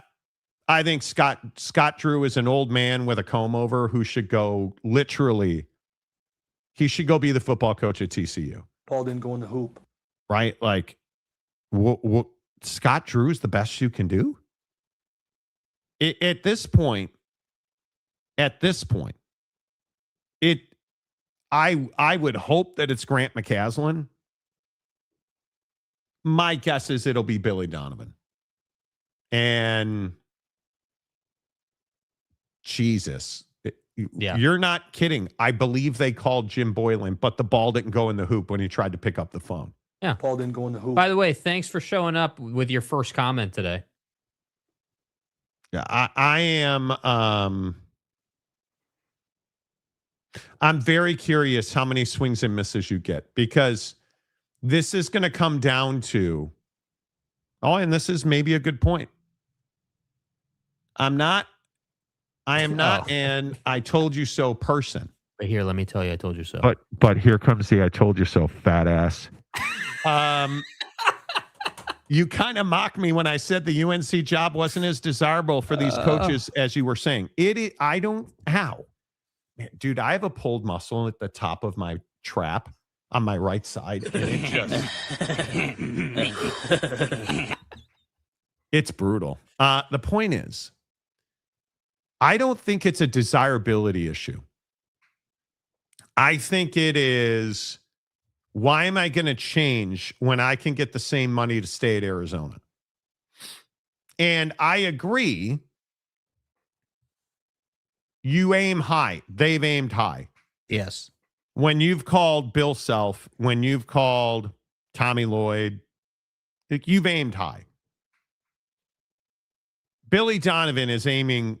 Now I feel like the gun turret, the hydraulics on the gun turret broke, and so the bullseye went from high to like the basement with Scott Drew. Scott Drew is a fraud.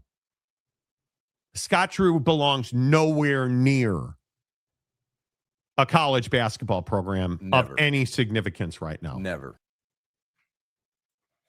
Right? Like, please. Yeah. Thank you, Mayor. Yes. Thank you.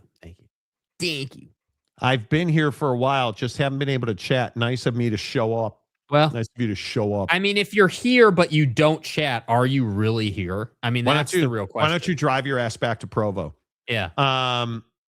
Scott Drew has won a national championship. What other candidates have won a national? So let me get this right, bro. Scott, listen, I'm not even a UNC fan, and this makes my balls hurt, dude. Like, what kind of take is this? James, you live a life of mediocrity. And come on, dude. That might be okay.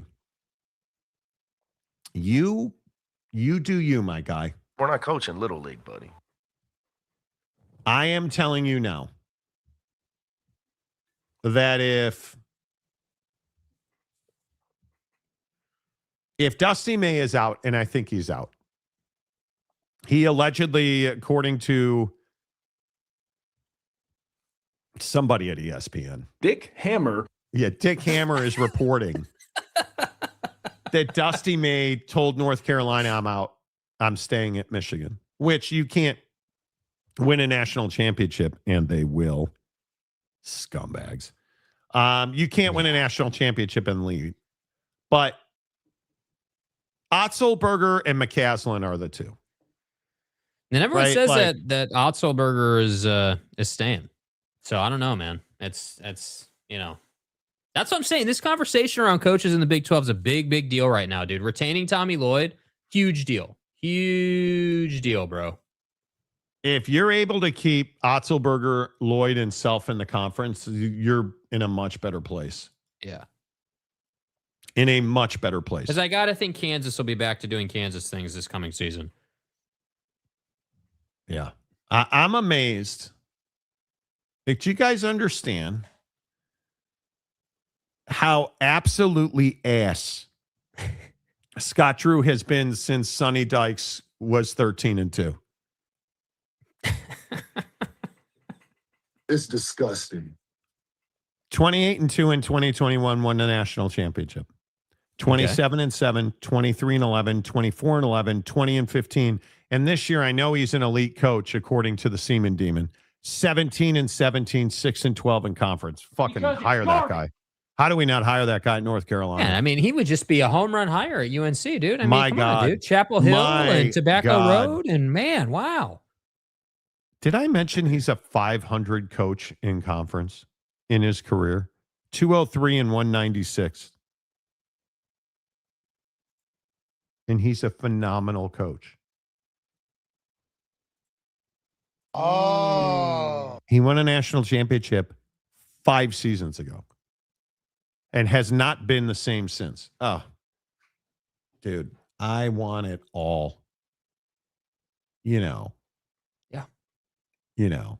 Listen, it's hard to chat and extinguish Telluride fires at the same time. Listen, dude, maybe you should have got a car that was built in America and that wouldn't have happened. You know what I mean? I mean, that's what our great and almighty leader tells us to do, right? I mean, come on.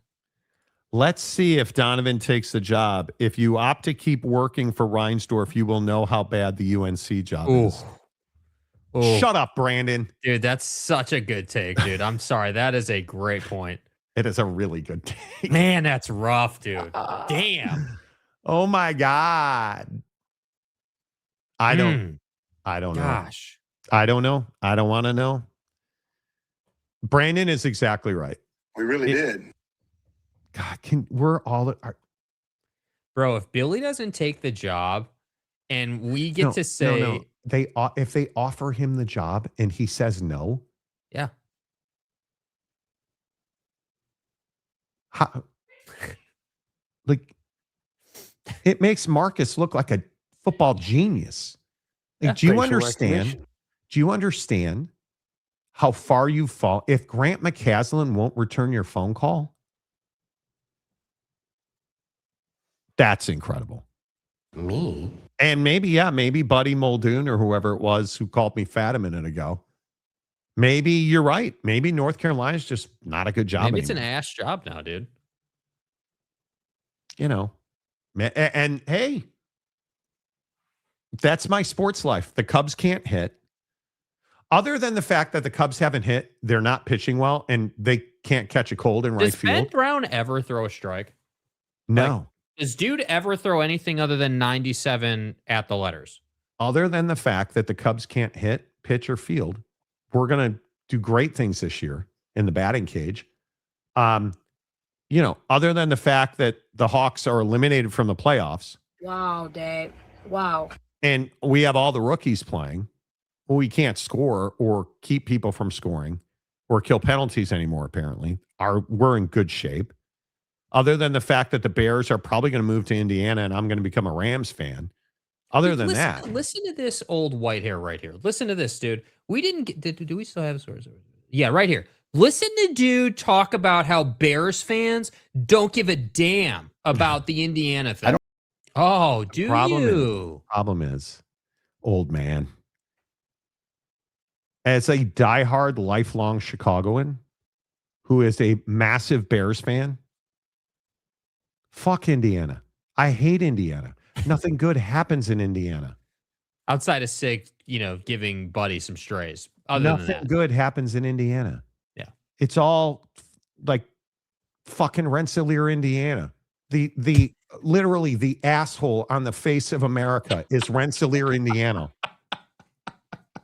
You ain't going to try me then. Right? I don't know why Jesus chose to build a homestead in South Bend. This man was a bona fide scrub. I don't know. If the Bears move to Indiana, I will likely not have an NFL team. But it won't be the Bears if I do. The Bears will be dead. Yeah, the Bears will be dead to me. We're not. Will you transfer to the Vikings? That would be like me becoming a Packer fan. Yeah. James, I don't have I don't have goodness in my sports life. My teams all suck. Notre Dame, the Bears, the Cubs, the Hawks. Right? Like, yet I live in a town where I hate the football team and they win a Super Bowl. Because it's garbage. I mean, honestly, Luka tore his labia over the weekend. And Austin Reeves isn't far behind. The Lakers are dead. My name is Luca. Everybody hates LeBron, and the guy just puts up numbers on top of numbers on top of numbers. He's like 86 years old. And his golf swing is terrible. And dudes are still banging. And he is absolutely torching people. Yeah. And yes. LeBron James. Do we have the golf swing anymore? I don't think we do. Unfortunately. LeBron James sucks at golf. And it brought me great joy to see him suck at golf, because then I feel like I suck at golf less, which is a lie. But, I just don't have goodness in my sports life. I really don't. I really, yeah. It's very similar to the Oakland A's. Yeah, but see, the A's don't have any like heritage or like tradition. The A's or don't like, have. Shut like, up. Dude. I don't like. Oh my God. I don't care what you did when Ricky Henderson was on the field, dude. Like, I'm not Bears here for haven't that. done anything since Walter Payton was on the field. Well, yeah, they did. They just went to the playoffs and they had a great playoff win, and they were just in the cares about going playoffs, to the dude. playoffs. Yeah, Nobody yeah, cares they do. about. We They've care got a about winning franchise Super Bowls. quarterback. They just won a playoff game. Bro, We're in a good we place. had the Bash brothers. We trust me when I tell you, the A's have tons of heritage and tradition. Not in Sacramento and not in Las Vegas. Right? Like the Raiders leaving Oakland again. It's brutal. That you would allow the Chicago Bears to move to Hammond, Indiana is an embarrassment. It's an embarrassment. Yeah. LeShank. I finally get my driver and my 5-wood, my 4-wood. Yeah, so now you have a 5-wood, dude. Well, I'll have one if it ever shows up in the mail. Like the long clubs are great. The short game's amazing. Hand me a 7-iron, it's over. I'm in trouble. Revelation about holding the club in my fingers instead of my palms. But, yeah, Jake doesn't know anything about baseball. The A's don't have heritage. Dude.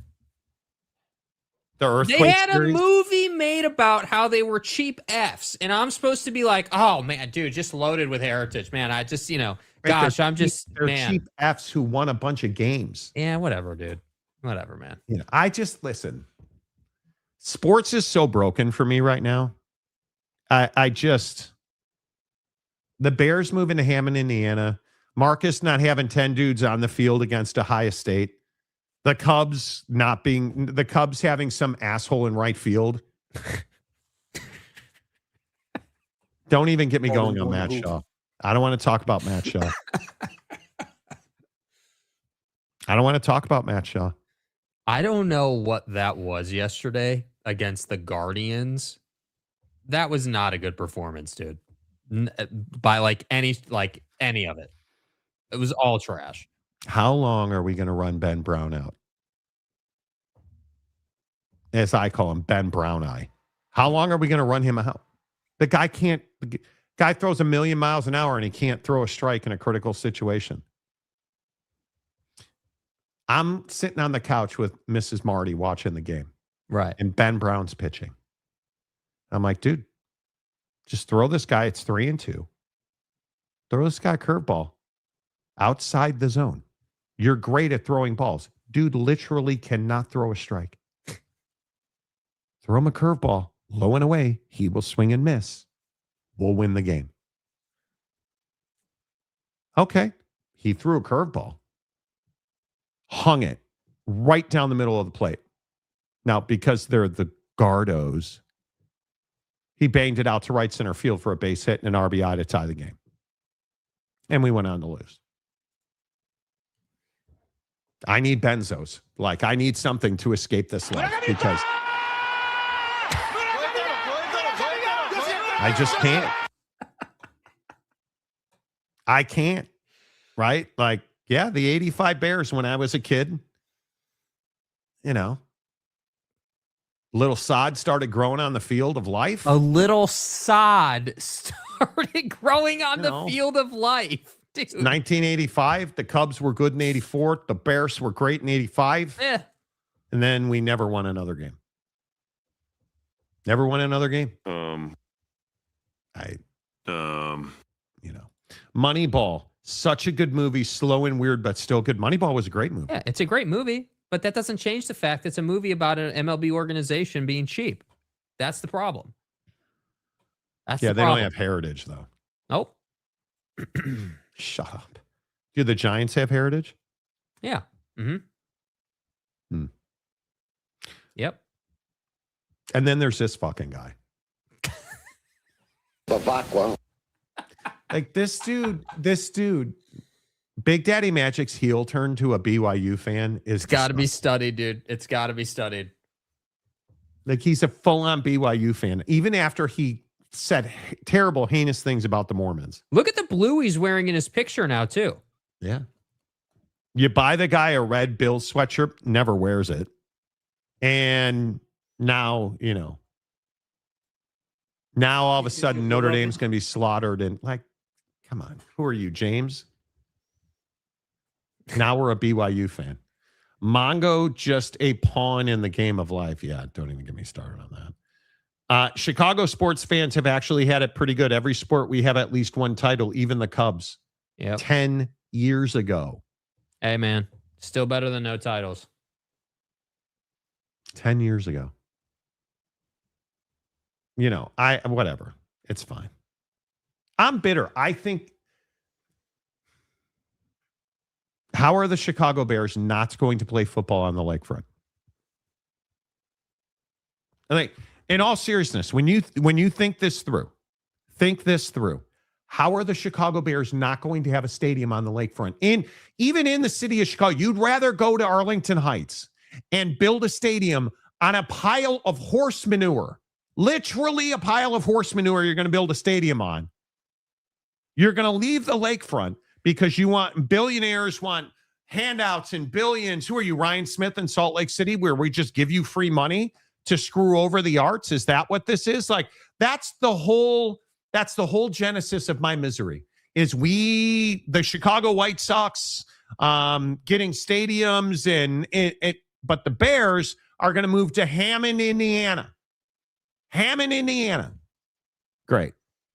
Hammond, Indiana. We haven't been the Chicago Blackhawks went from a dynasty to a sex scandal to invisible. And I'm just supposed to be excited about it. I'm not. Not going to the playoffs again. Mm-hmm. Not going to the playoffs again. And I'm supposed to be excited about it. Call me not excited. I am not excited. You want to know how unexcited I am? The Hawks were in Seattle this weekend. I didn't even know and didn't go to the game on Saturday night. Didn't go to the game. And we won 4-2. If I didn't know they were here, I would have gone. Right? To see Anton Frondel, I would have gone. 100%. To see Boisvert, I would have gone. 100%. I would have gone. Teuvo Teravainen, I would have gone. It would have been better if Arvid Soderblom hadn't played, but, you know. Didn't even know they were here. All our young guys are up. Like Louis Crevier's up. Frondel's up. Boisvert's up. Bedsy's doing his thing. Didn't even know they were here. Didn't even know. Frustrating. Early 90s rocking the Chicago Bulls pullover starter jacket, dude. Yes. Notre Dame got to face the Bear. Well, God, we're just shaking in our boots. It is frustrating. The 80s for Chicago sports, the best. It had to be amazing to look forward to every season. Even the 90s with Jordan and the Bulls. As average ass as the Cubs were. Jordan and the Bulls kept it going in the late 90s. It was incredible. Incredible. Notre Dame finally has a good quarterback. No way they're losing to BYU. Dude, you just did it again. You literally just did it again, dude. All right. So who do you want your next quarterback to be, since the one you have now has just absolutely been blacklisted? And here's the thing. No. Okay, that's enough. Stop, please. So it's bad enough you destroyed the Chicago Cubs playoff run last year. Monty, I was just trying to say nice things to make you feel better. Don't say nice things. Fucking donkey. Go back to Sonny Dykes, and I think you said today Scott Drew's an amazing coach. You do you, bud. Just stay in the geographic border of Texas. Ruin their lives. Preston Stone's East or west of the Mississippi. Exactly. Right? Like you play with Mesta Maker and his anesthetician maker stuff. Like, that's your lane. Stay in your lane. Don't comment on the Bears. Don't comment on Notre Dame. Yeah, I'm not talking about that. Everything you touch dies. Don't do it to me. You destroyed the Cubs, who have not recovered yet. Dude, look at what you did to Josh Hoover, bro. You said that bro was one of the best quarterbacks in college football, and now he's not even on your team anymore, dude. No. You want to know do you want to know what an absolute leper you are to the teams you talk about? Josh Hoover was not only not the amazing quarterback you said he was, he transferred, even though you said he should never have the right to transfer. He transferred, and now he's going to become the quarterback you said he was, but at Indiana. Bruh. And if there is a God, somehow Indiana and TCU will play, and he will throw for 1,000 yards in the first half. Google me. That's all I can hope is in the same day you get terrible explosive diarrhea from a Buc-ee's brisket sandwich, and Josh Hoover throws for 1,000 yards in the first half against TCU. It's all I need in this life. That'd be plenty of revenge for your nonsense with the Cubs last year in the playoffs. Like, now you're talking about CJ Carr and Notre Dame, and don't do it. Waves Please, in opposition. don't do it. It's not worth it. It's just not worth it. You know, Notre Dame faced yes. Is hockey during the regular season the best price per ticket? No, it's expensive. It's expensive. You know, God damn it, James. Exactly right. Exactly right. Hey, playa, Victor will be in the playoffs, and he's going to have a few trophies with him, MVP, Defensive Player of the Year. He's not going to be the MVP. Victor Wembanyama, I think, is 5th in MVP odds. Luka Doncic should win the MVP. Well, now that he's hurt, you know.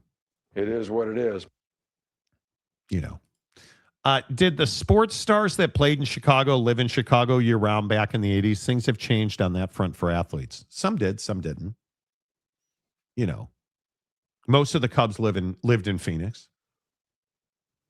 The Bears, it's different for the NFL because the summer in Chicago is amazing, and then you're playing in the fall and winter.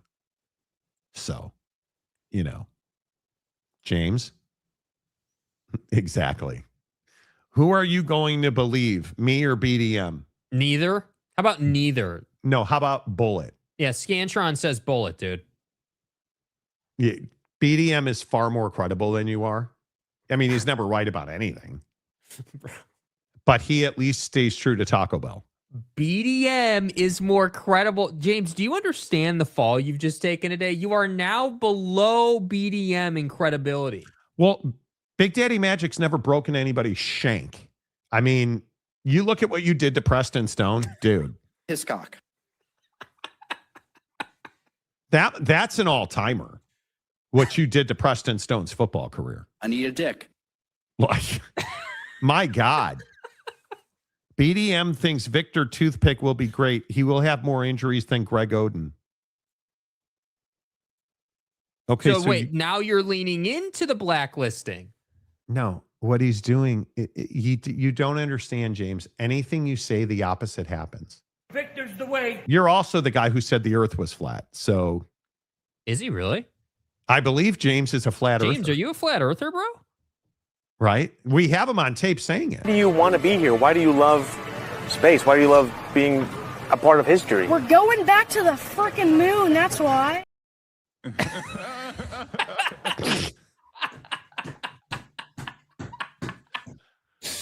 Dude, James, wow, bro, you were on the news and you didn't bring that up on the show?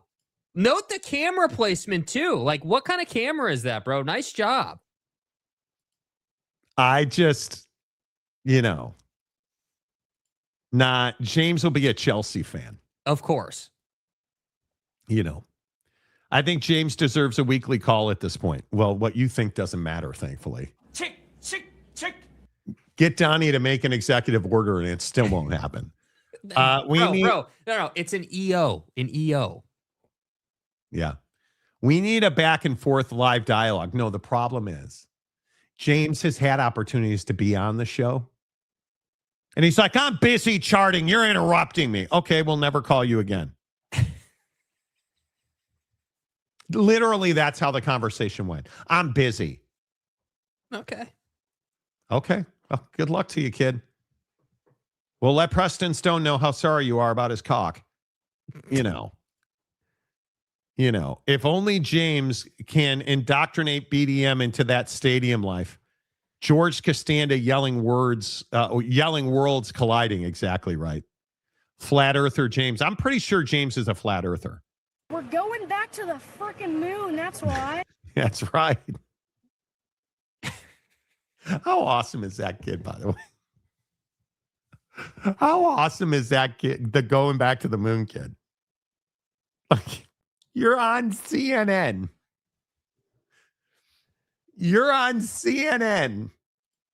And they're like, hey, kid, why are you excited to be here? Why do you want to be here? Why do you love space? Why do you love being a part of history? We're going back to the frickin' moon, that's why. We're going back to Buc-ee's, that's why. Look, man. Preston Stone's coming back to SMU, that's why. We're going back to the frickin' moon, that's why. And listen, I want to make sure that we get out in front of this narrative too, because I see Rock and Rant here is pushing the narrative around, is James like a paid actor on the show or what the deal is? No, dude, James is not a paid actor. Dude has said so many things that are outlandish at this point that we have to cover it. I mean, again, it's just the nature of the beast. When BYU went to SMU, I think it was 2 years ago, James pronounced how Preston Stone. Oh, Monty. Oh, Monty, I gotta tell you about Preston Stone. He is hung like a cucumber, boy. Preston Stone is, he can throw a football over a mountain, bruh. Have you ever seen him? FTR? BT Dubs. BT Dubs. Have you ever seen Preston Stone in the shower? Oh, my God. My Cyber reporter friend at Oak State was in the SMU locker room. And let me tell you about a meat locker, boy. And then Preston Stone goes on to get benched, transfers, which James... He shouldn't be able to transfer. Get his ass back!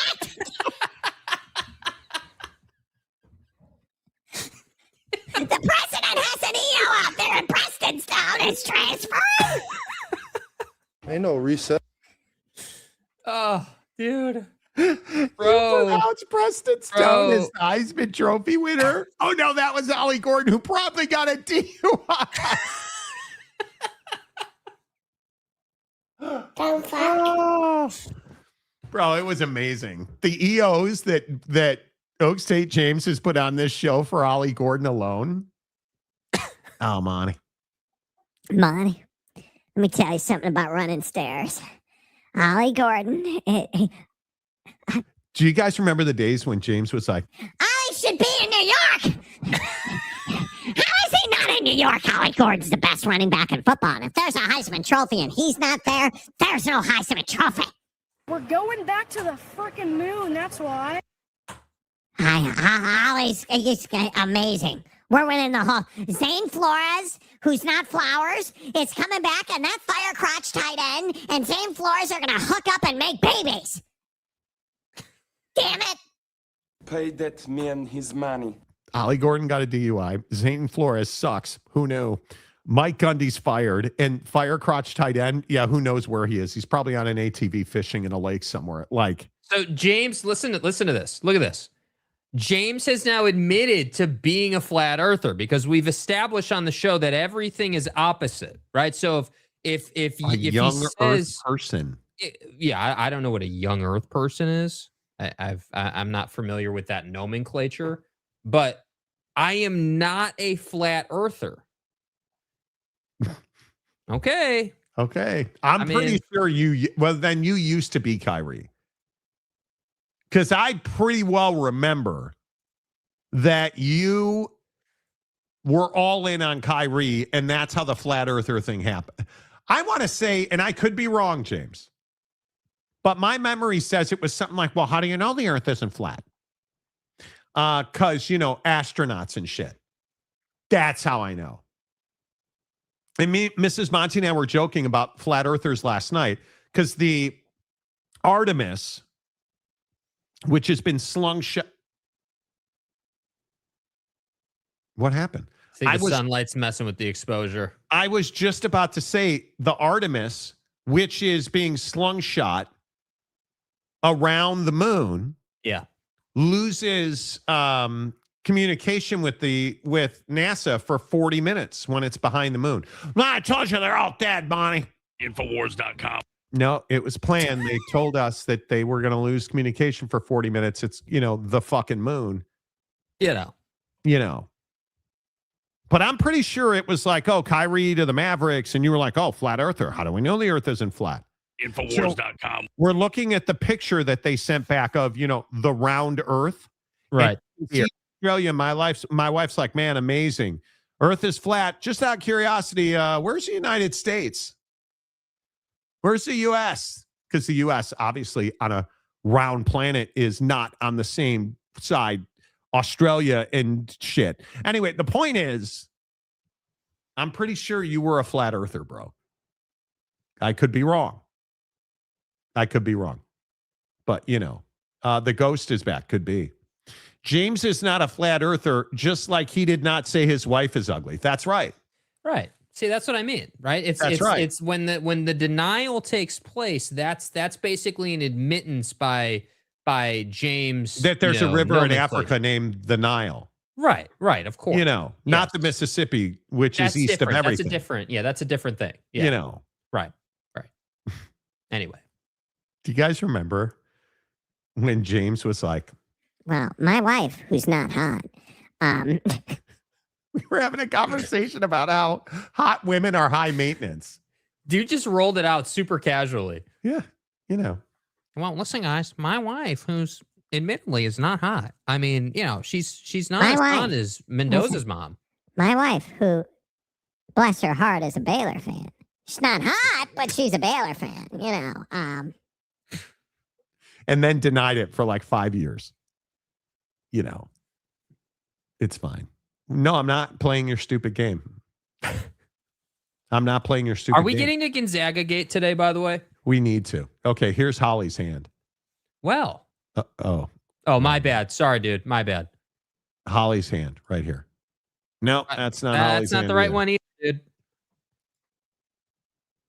And is that her left hand? That's her left hand. That's her left hand, yeah. Which would be perfectly in sync with James's right hand. Wow. Yeah, I could have done without that. Yeah, let's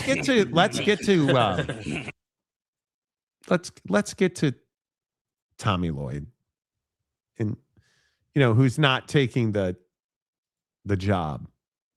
He loses Tommy Lloyd loses. And he's doing his presser after because, Tommy's being Tommy. And he's asked a certain question by a certain somebody about a certain university and stuff. An influence was being an assistant at Gonzaga. How did that translate into your head coaching career at Arizona? It was amazing. It's Gonzaga, by the way, not Gonzaga. And it was amazing. And, just when I think back to the relationships I still have, like, the first night, we got in. Yeah, nobody cares. We just want the Gonzaga take. Let's play it one more time. Look at right after she says Gonzaga. Look at how he smile, dude. Look at he's looking down and you can see he's like, all right, should I bust her balls on this or not? And then clearly makes the choice. Bust your balls when you're talking to a woman. Be better. Sorry, I channeled my inner Were you J-Hill. Alpha Buckeye? Yeah, sorry, dude. Sorry, An bro. influence was being an assistant at Gonzaga. How did that translate into your head coaching career at Arizona? So look at the way his mouth kind of claps. I bet. Watch. An influence was being an assistant at Gonzaga. How did that translate into your head coaching career at Arizona? It was amazing. It's Gonzaga, by the way, not Gonzaga. Gonzaga. So good. It's Gonzaga, by the way. Dude. So good. Bro, come on, man. Like, how does that keep happening, dude? Has it not been established? And for those of you who are newer to the show, when we broke the news that Gonzaga, I like Gonzaga.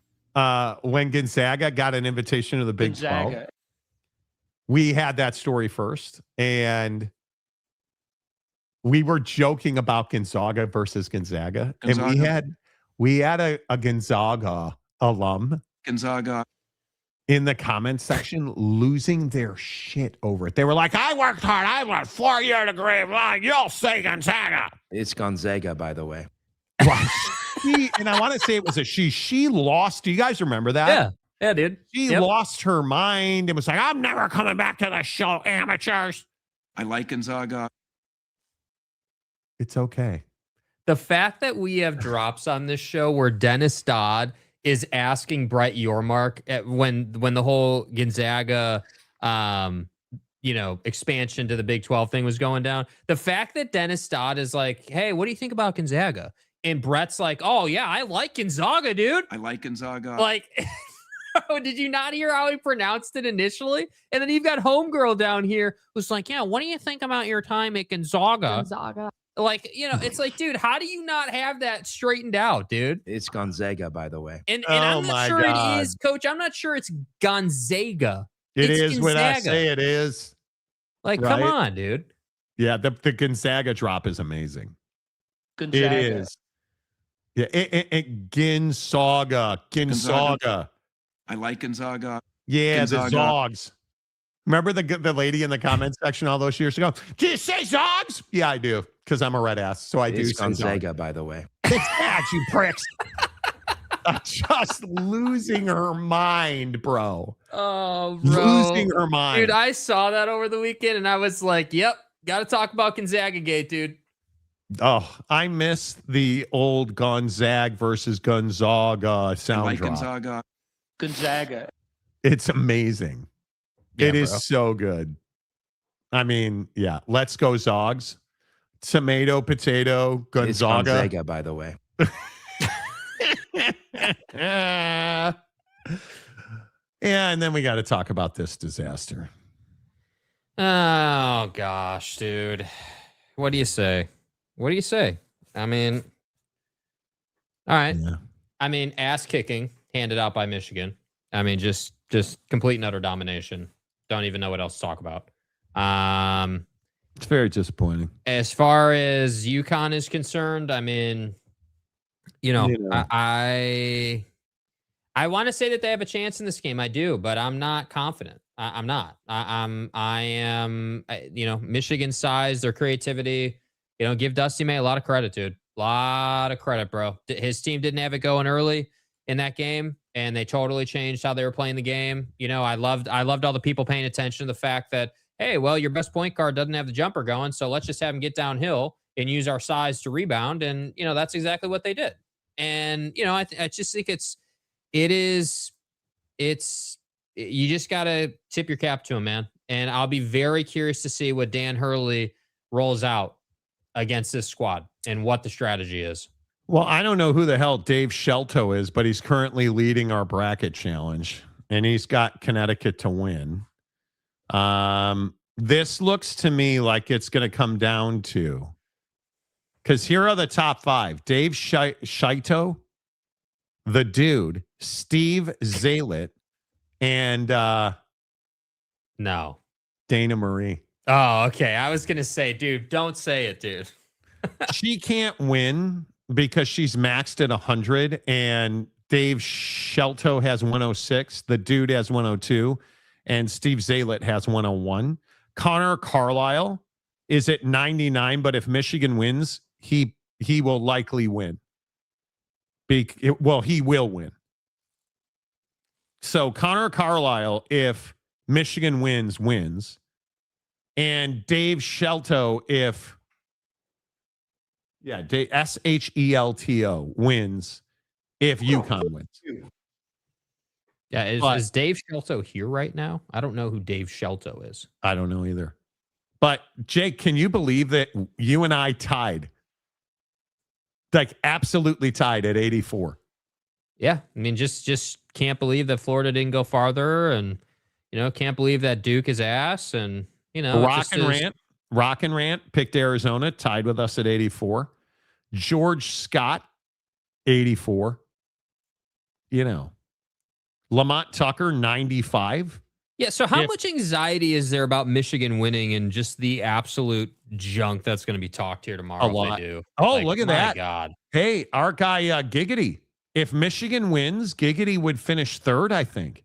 Nice, Giggity. Good job, dude. Giggity would finish 3rd. Look at Joey B, 78. Yeah. I'm telling you that it's very interesting to see like all these dudes. Yeah. I mean, there's a real chance. God. James White, you finished at 60. Pastor James White had Arizona and he finished at 60. Finished 61st with 60 points. Jay Brannon, dead last, 50 points. King of Thailand, 53 points. Caramel. Jeremy Bolton, 62nd out of 65. Pathetic. Ball didn't go in the hoop. Ball didn't go in the hoop. That's right. But we'll have a winner for you tomorrow on the Showgram. Yeah. $100 Amazon gift card going out tomorrow. I tried to take last, so I think I accomplished my goal. Well, you were pretty close. Yeah, man. I mean, you did a pretty good job. A for effort there. I mean, that's definitely good. It's solid. Yeah, I really hope Michigan doesn't win. I mean, do you think they're going to win, or what's your Michigan's very good. Yeah. We'll see. They have health issues and your mom's house and yeah. But they should win. You guys, they're 6.5. Yeah. Can we talk about why this game's on TBS? Where would you like it to be? ESPN? CBS. Yeah. Yes. Yeah, I agree. Yeah, I agree. Yeah. It's a national championship of college basketball. Why isn't it on True TV? Masters, I would guess. Jerk-offs. What does that got to do with CBS on a Monday night? Yeah, I know, but I would guess that they probably had budget concerns, honestly. But you're still paying for it. TBS and CBS are in the same family. Yeah, but how's that broken out? Like, what's the? I mean, you're not wrong. I'm just saying, like, there's a reason it's not on CBS, and that reason's around money. We all know that. So, whatever the situation is, I do. It does annoy me that we've got like TBS and True TV and all these like 800 networks where the tournament is, versus just having like 2 or 3 where it's home. Yeah, I am.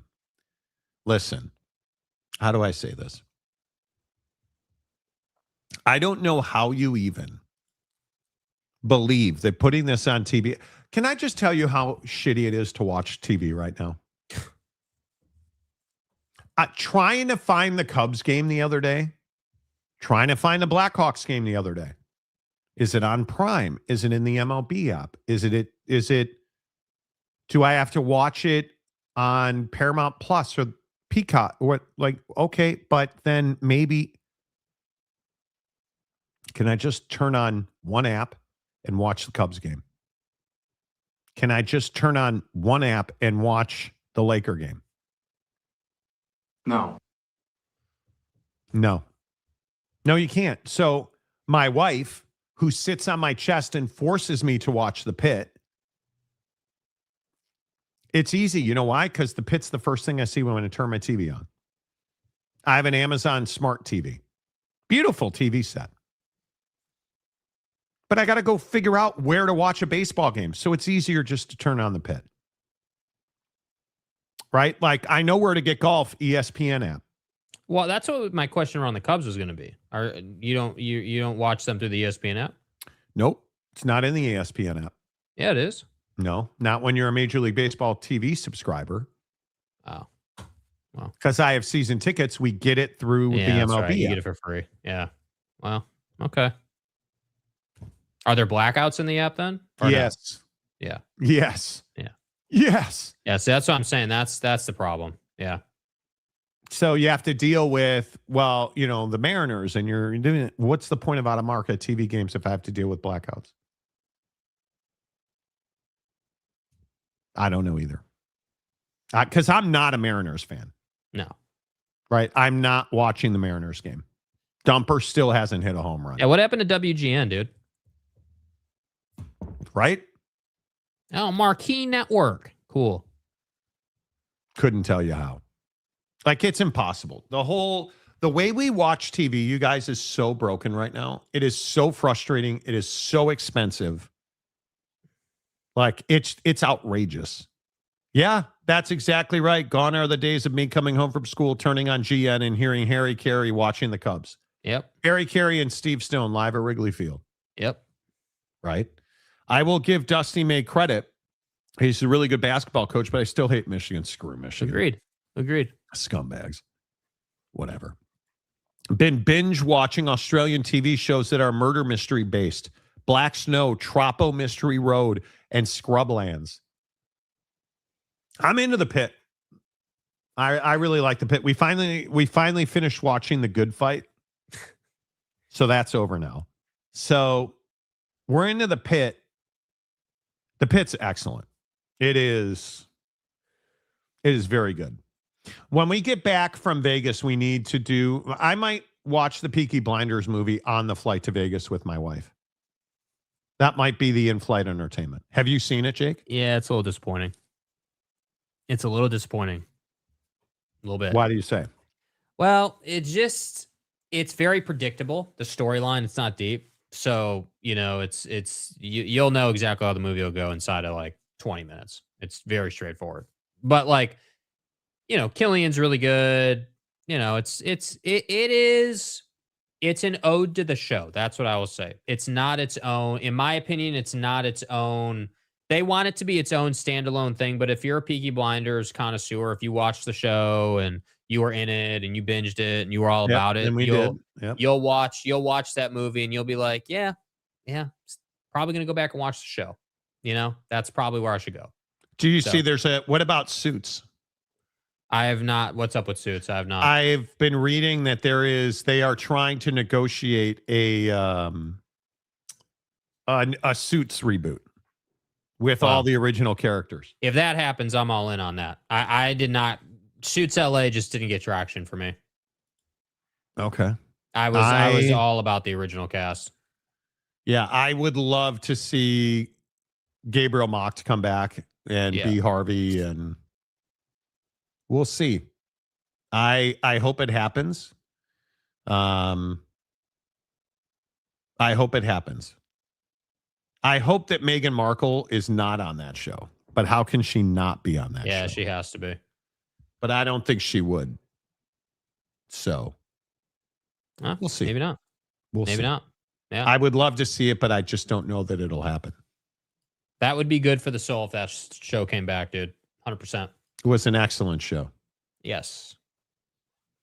And now there's new reporting that Billy Donovan's going to accept the job.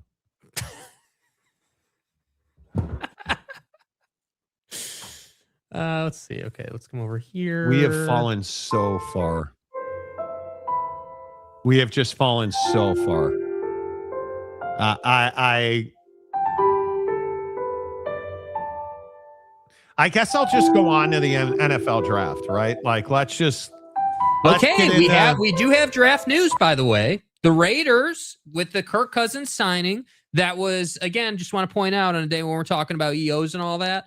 Oh, we signed you to millions upon millions of dollars. Yeah, it's basically a 1-year deal, and it's incentives, and they'll figure out how long he's going to be there. Did you see how much money that dude's brought home? Yeah, bro. 380 now after this season, I believe it is. I think it is wild. Yeah, and 380 million. Yeah. Mm-hmm. Yeah, and I think something like 86% of it was guaranteed. Mm-hmm. Pretty good living. Yeah, I don't know what you do. Yeah, I don't know. Maybe Tyrone Corbin is available for the Bulls job. Good Lord. Thanks for that synopsis, Jake. I'll wait on the Peaky Blinders movie. Yeah, like it was fine. I just felt like, yeah, you could have done so much more with this. Instead, it was just like we're gonna play on the popularity of Peaky Blinders and and just kind of spin one off, basically. Yeah. Yeah. Watching the Cubs just makes you depressed. You should pick up WWE, which is a complete fraud and a joke. Yeah. Wrestling sucks. I've never, in my adulthood, since my balls dropped, I haven't been a wrestling fan. No, wrestling's fake. And, TV Guide should have a website where you can find all and have a link to where you can watch. Yeah. It's as simple as I should just open the ESPN app and see where the Cubs game is being broadcast, because they always tell you. But it's so annoying to me the way we have to watch TV. Yeah. It really, really is annoying. It's a racket. It is a racket. But the good news is it's Masters Week. Yes. How excited are you? Like, this is a week where, number one, this is the best golf clothing week of the year. As soon as my wife goes to work, I'm going to go buy some new golf shoes. I'm not. I'm actually not. I'm very happy with my selection of golf shoes. I only said that because she can hear me right now. This is one of the greatest shopping weeks of the year. Everybody releases their azaleas this week. But how excited for the actual tournament are you? Extremely excited. I think that look, as much as the Tiger stuff was bandied about and dominated the golf world for a minute, I think that the Masters this year, I don't know, it just to me has a feeling of being kind of a wild card year for the Masters. Scotty is who everyone always looks to win this tournament, but I don't know, man. I mean, you had JJ Spawn win over the weekend, and nobody saw that coming. He's been struggling this year a little bit and was able to finally win.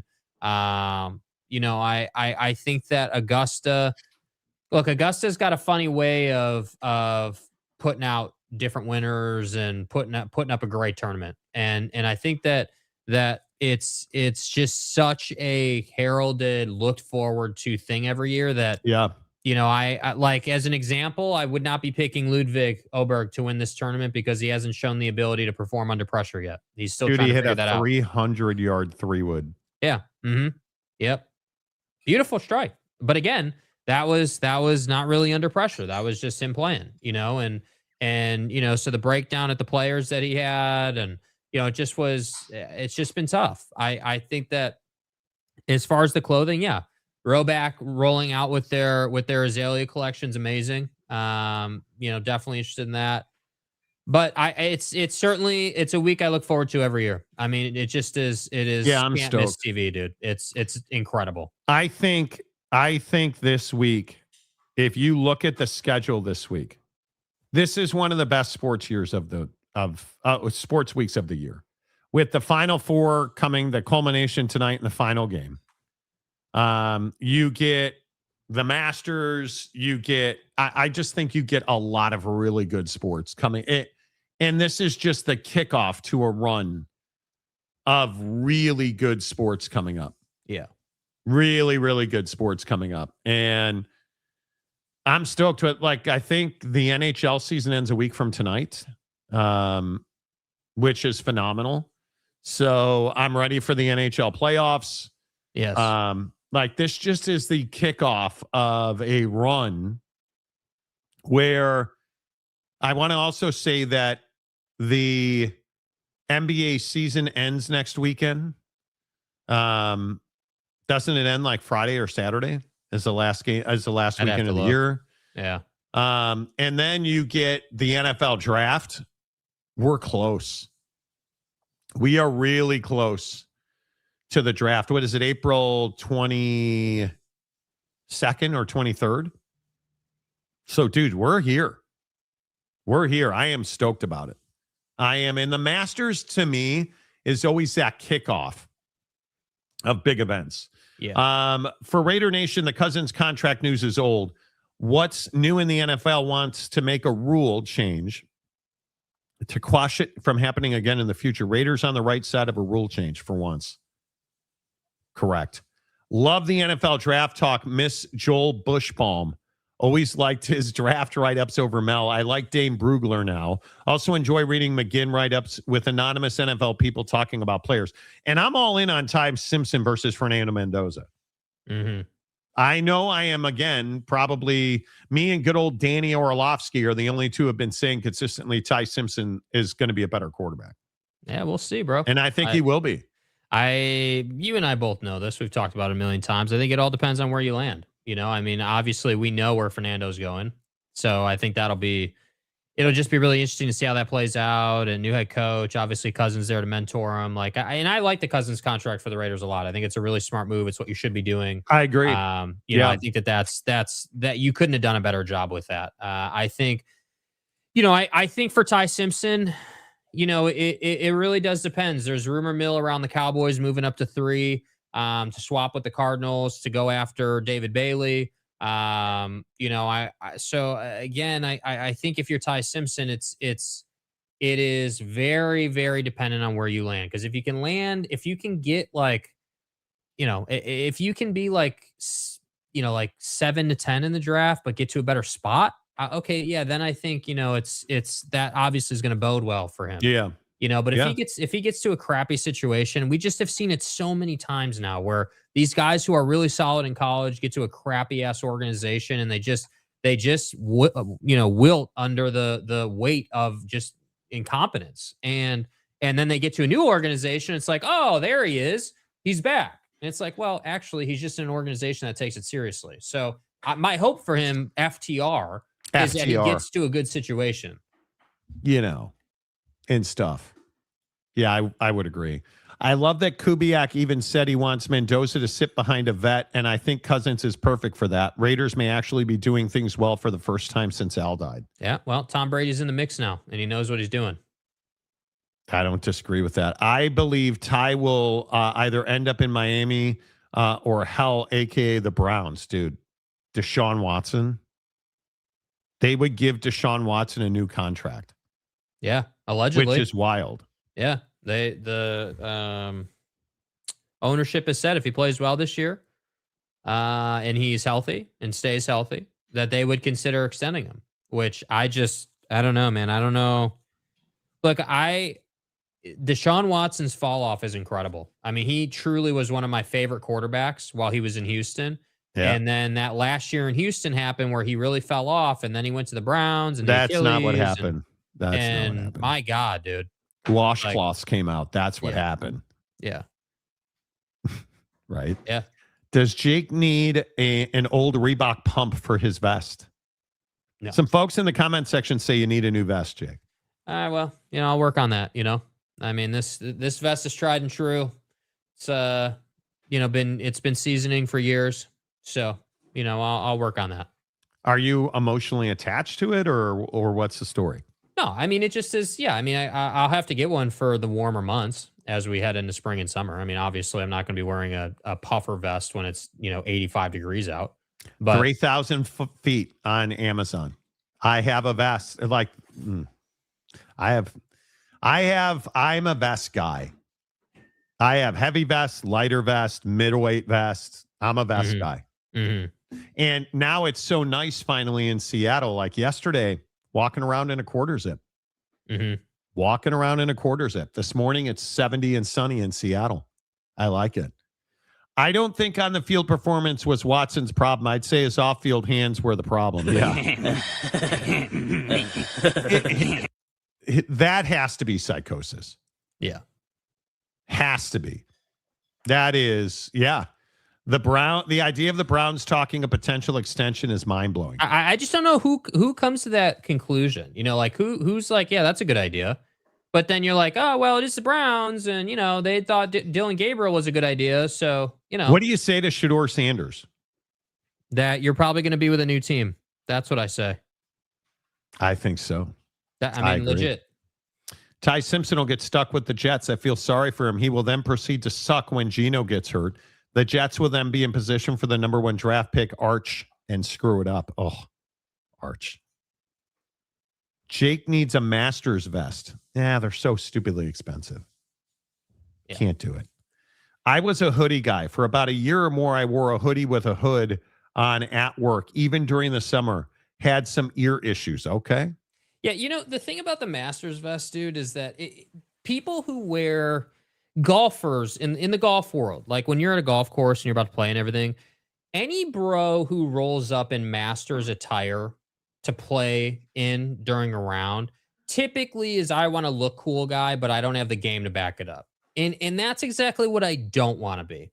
I would rather be just like, yeah, nice, you know, got some J's on, whatever, you know, got the Scotties on, but the game backs it up. Right. And that's always been my take on the on-course attire, dude. Like, look good, sure, but we're not, I'm not rolling out with Masters level attire just to be a, you know, a 10 handicap or whatever. Like, no, I don't think that I'm the guy that wants, I'm not going to wear, well, I'll wear it. If I've played at that course, I will wear it. If I haven't played at that course, I will not wear it. I'm just not that guy. That's what I think is interesting. Is that dudes will wear Master stuff to look cool. I agree with that. Yeah. So, you know, I could be wrong. 100%. But that's just me. Scoop says he hates golf. Yeah, we're aware, dude. We're At what point aware. Do you let go of that hate, though? That's the question I have. Yeah. Like, at what point do you let that go? Wear what you like and what is comfortable. Don't wear something to impress others. Amen to that. I agree. Jake, you want to wear that North Face vest that looks terrible? Do it. Don't worry about looking terrible or what we think. If you guys ever want to kick it, we'll flow. You know, how's your Zepbound going? It's going great. I'm on bumped up to 7.5. We are approaching the 50s now. So we are moving again, which is nice. You bumped up to 7.5. I did. Okay, why'd you do that? Because I plateaued. So I bumped up to 7.5. Okay. That's why. And what happened? How long have you been on 7.5? This is my first week. Well, the dose that I took last week. I'm in my first week of 7.5. Okay. And yeah, it's been nothing particular happened. I just got used to 5. I just wasn't, I had plateaued. That's what happened. And so I bumped up to 7.5 and we're back moving again. Yeah. So yeah, it's easy. Shout out to special forces that rescued the weapons officer. Okay. Should we talk about this? Yeah, let's talk about it, dude. I think it's a really fascinating conversation. We'll probably get in trouble, but that's fine. Well, not any more trouble than we've already been in based on what we led the show with. So let me ask. Yeah, that's probably true. Why was there a C-130 flown into the desert to rescue a weapons officer from an airplane that was shot down? Okay, so you guys heard the story over the weekend. A couple of U.S. jets were downed over Iran. And Pilot was rescued, but his reel, was not rescued. He was out there. Now, the story they're floating is that he jettisoned away from the plane, parachuted to the ground, and then hiked into the mountains to hide. And one of the things that's very interesting is the scene they left behind was a bunch of equipment that they blew up and destroyed so the Iranians couldn't get it. Okay, cool. Good story. But here's the problem. It's clearly a C-130. Like, you look at the overhead satellite photo that's floating around, it's the spine of a C-130. You can see the propellers. And what was a C-130 doing there? Would you use a C-130 to rescue this dude? Probably not. Would you transport troops into a hostile area using a C-130? Definitely not. But you know what else is very near where they rescued this reel? The weapons officer? Uranium storage for Iran. One of their largest uranium stores. It's very close to that area. The theory being floated is that a Delta force was flown to that area and was on mission to steal that uranium, and it went bad. And the cover story used to get them out and to bring hell to that ground, because they brought in very clearly a level of lethality we hadn't seen, that by any measure for one weapons officer was overkill, that they brought in all that equipment and humanity to rescue that Delta team, that it was a failed Delta mission to extract uranium. The C-130 was spotted by Iranian forces and destroyed. So the U.S. brought in this rescue team, absolutely eviscerated everything on the ground, and everybody left. No lives lost. Either way you slice it, great rescue, great extraction. But I'm curious to see if the truth, what truth comes out. Mm-hmm. I'm very curious. It wouldn't be. I mean, it just wouldn't be surprising either. I mean, I think it's, again, this administration has been, documented with massaging the truth and not really, being honest with what's happening. So, I mean, I think it's, we'll see. We'll see. I mean, I'm with you. I think there's real credence to it for sure. But, when does it actually come out? I don't know. We've been asking that question for other paperwork for how long? Yeah. And it hasn't. So, But Scoop, would you land a C-130 in that scenario? Doesn't seem like you would. Not when you have the ability to fly low with elite aircraft. There'd be no way. It just doesn't add up. The story being told doesn't fully add up, but I hope I'm wrong. C-130 can be used for so many different things, but there's things it can't be used for, which is close quarter fighting. It's too big. It's an elephant trying to fit into a thimble, right? Like, you just wouldn't do that. It's an incredible piece of machinery, but you just wouldn't use it in that area. There's no rationale or math to say use it there. Mm-hmm. So I'm very curious. I'm very curious to see what story comes out, what truth will be told. Yeah. Because this is going to be a book and a movie. You and I both know it. Yeah. What's the roles? How will they make the Donnie and Pete look heroic? Like, what's this going to look like? Are they going to run? Did you guys see all the fake pictures of the guy that they said they rescued that was not the guy they rescued? Totally fake. Total AI over the weekend. Like, come on. What are we doing? Being idiots. That's what we're doing. The problem is you can't believe what you're hearing. Yeah. You cannot believe what you're hearing. So I agree. The equipment that was there that was blown up doesn't seem to make sense of a rescue of one weapons officer. You just would never do that. You just wouldn't. So, did they blow up the C-130? We destroyed it.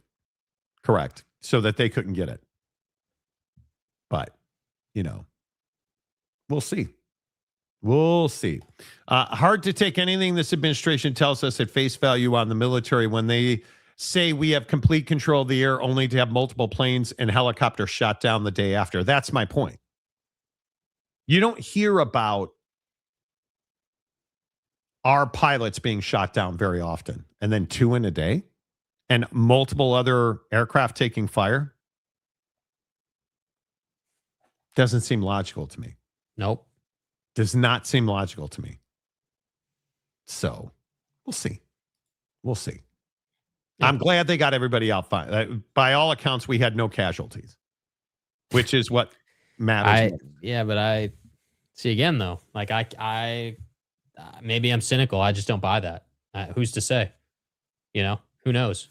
I hope it's true. Because we should. Of course. Again, I don't believe we should be there in the first place. What are we even doing? And then Donnie going wild on social media for Easter. Like, what are you doing? It's just so wild. Anyway. All right. The Monty Show, presented by The Advocates at theadvocates.com. The best injury attorneys in the business, I tell you every day. Car accidents, dog attacks, slip and falls. You get in a car accident while you're in an Uber or a Lyft, call The Advocates. Get to The Advocates. Call them first. Don't call your insurance company. Call The Advocates. Don't call any other attorney. Call The Advocates. Because you don't pay The Advocates unless and until they win your case. So you get clear, risk-free advice 24/7, 365 at theadvocates.com. Until tomorrow, say goodbye, Jake. Goodbye, Jake.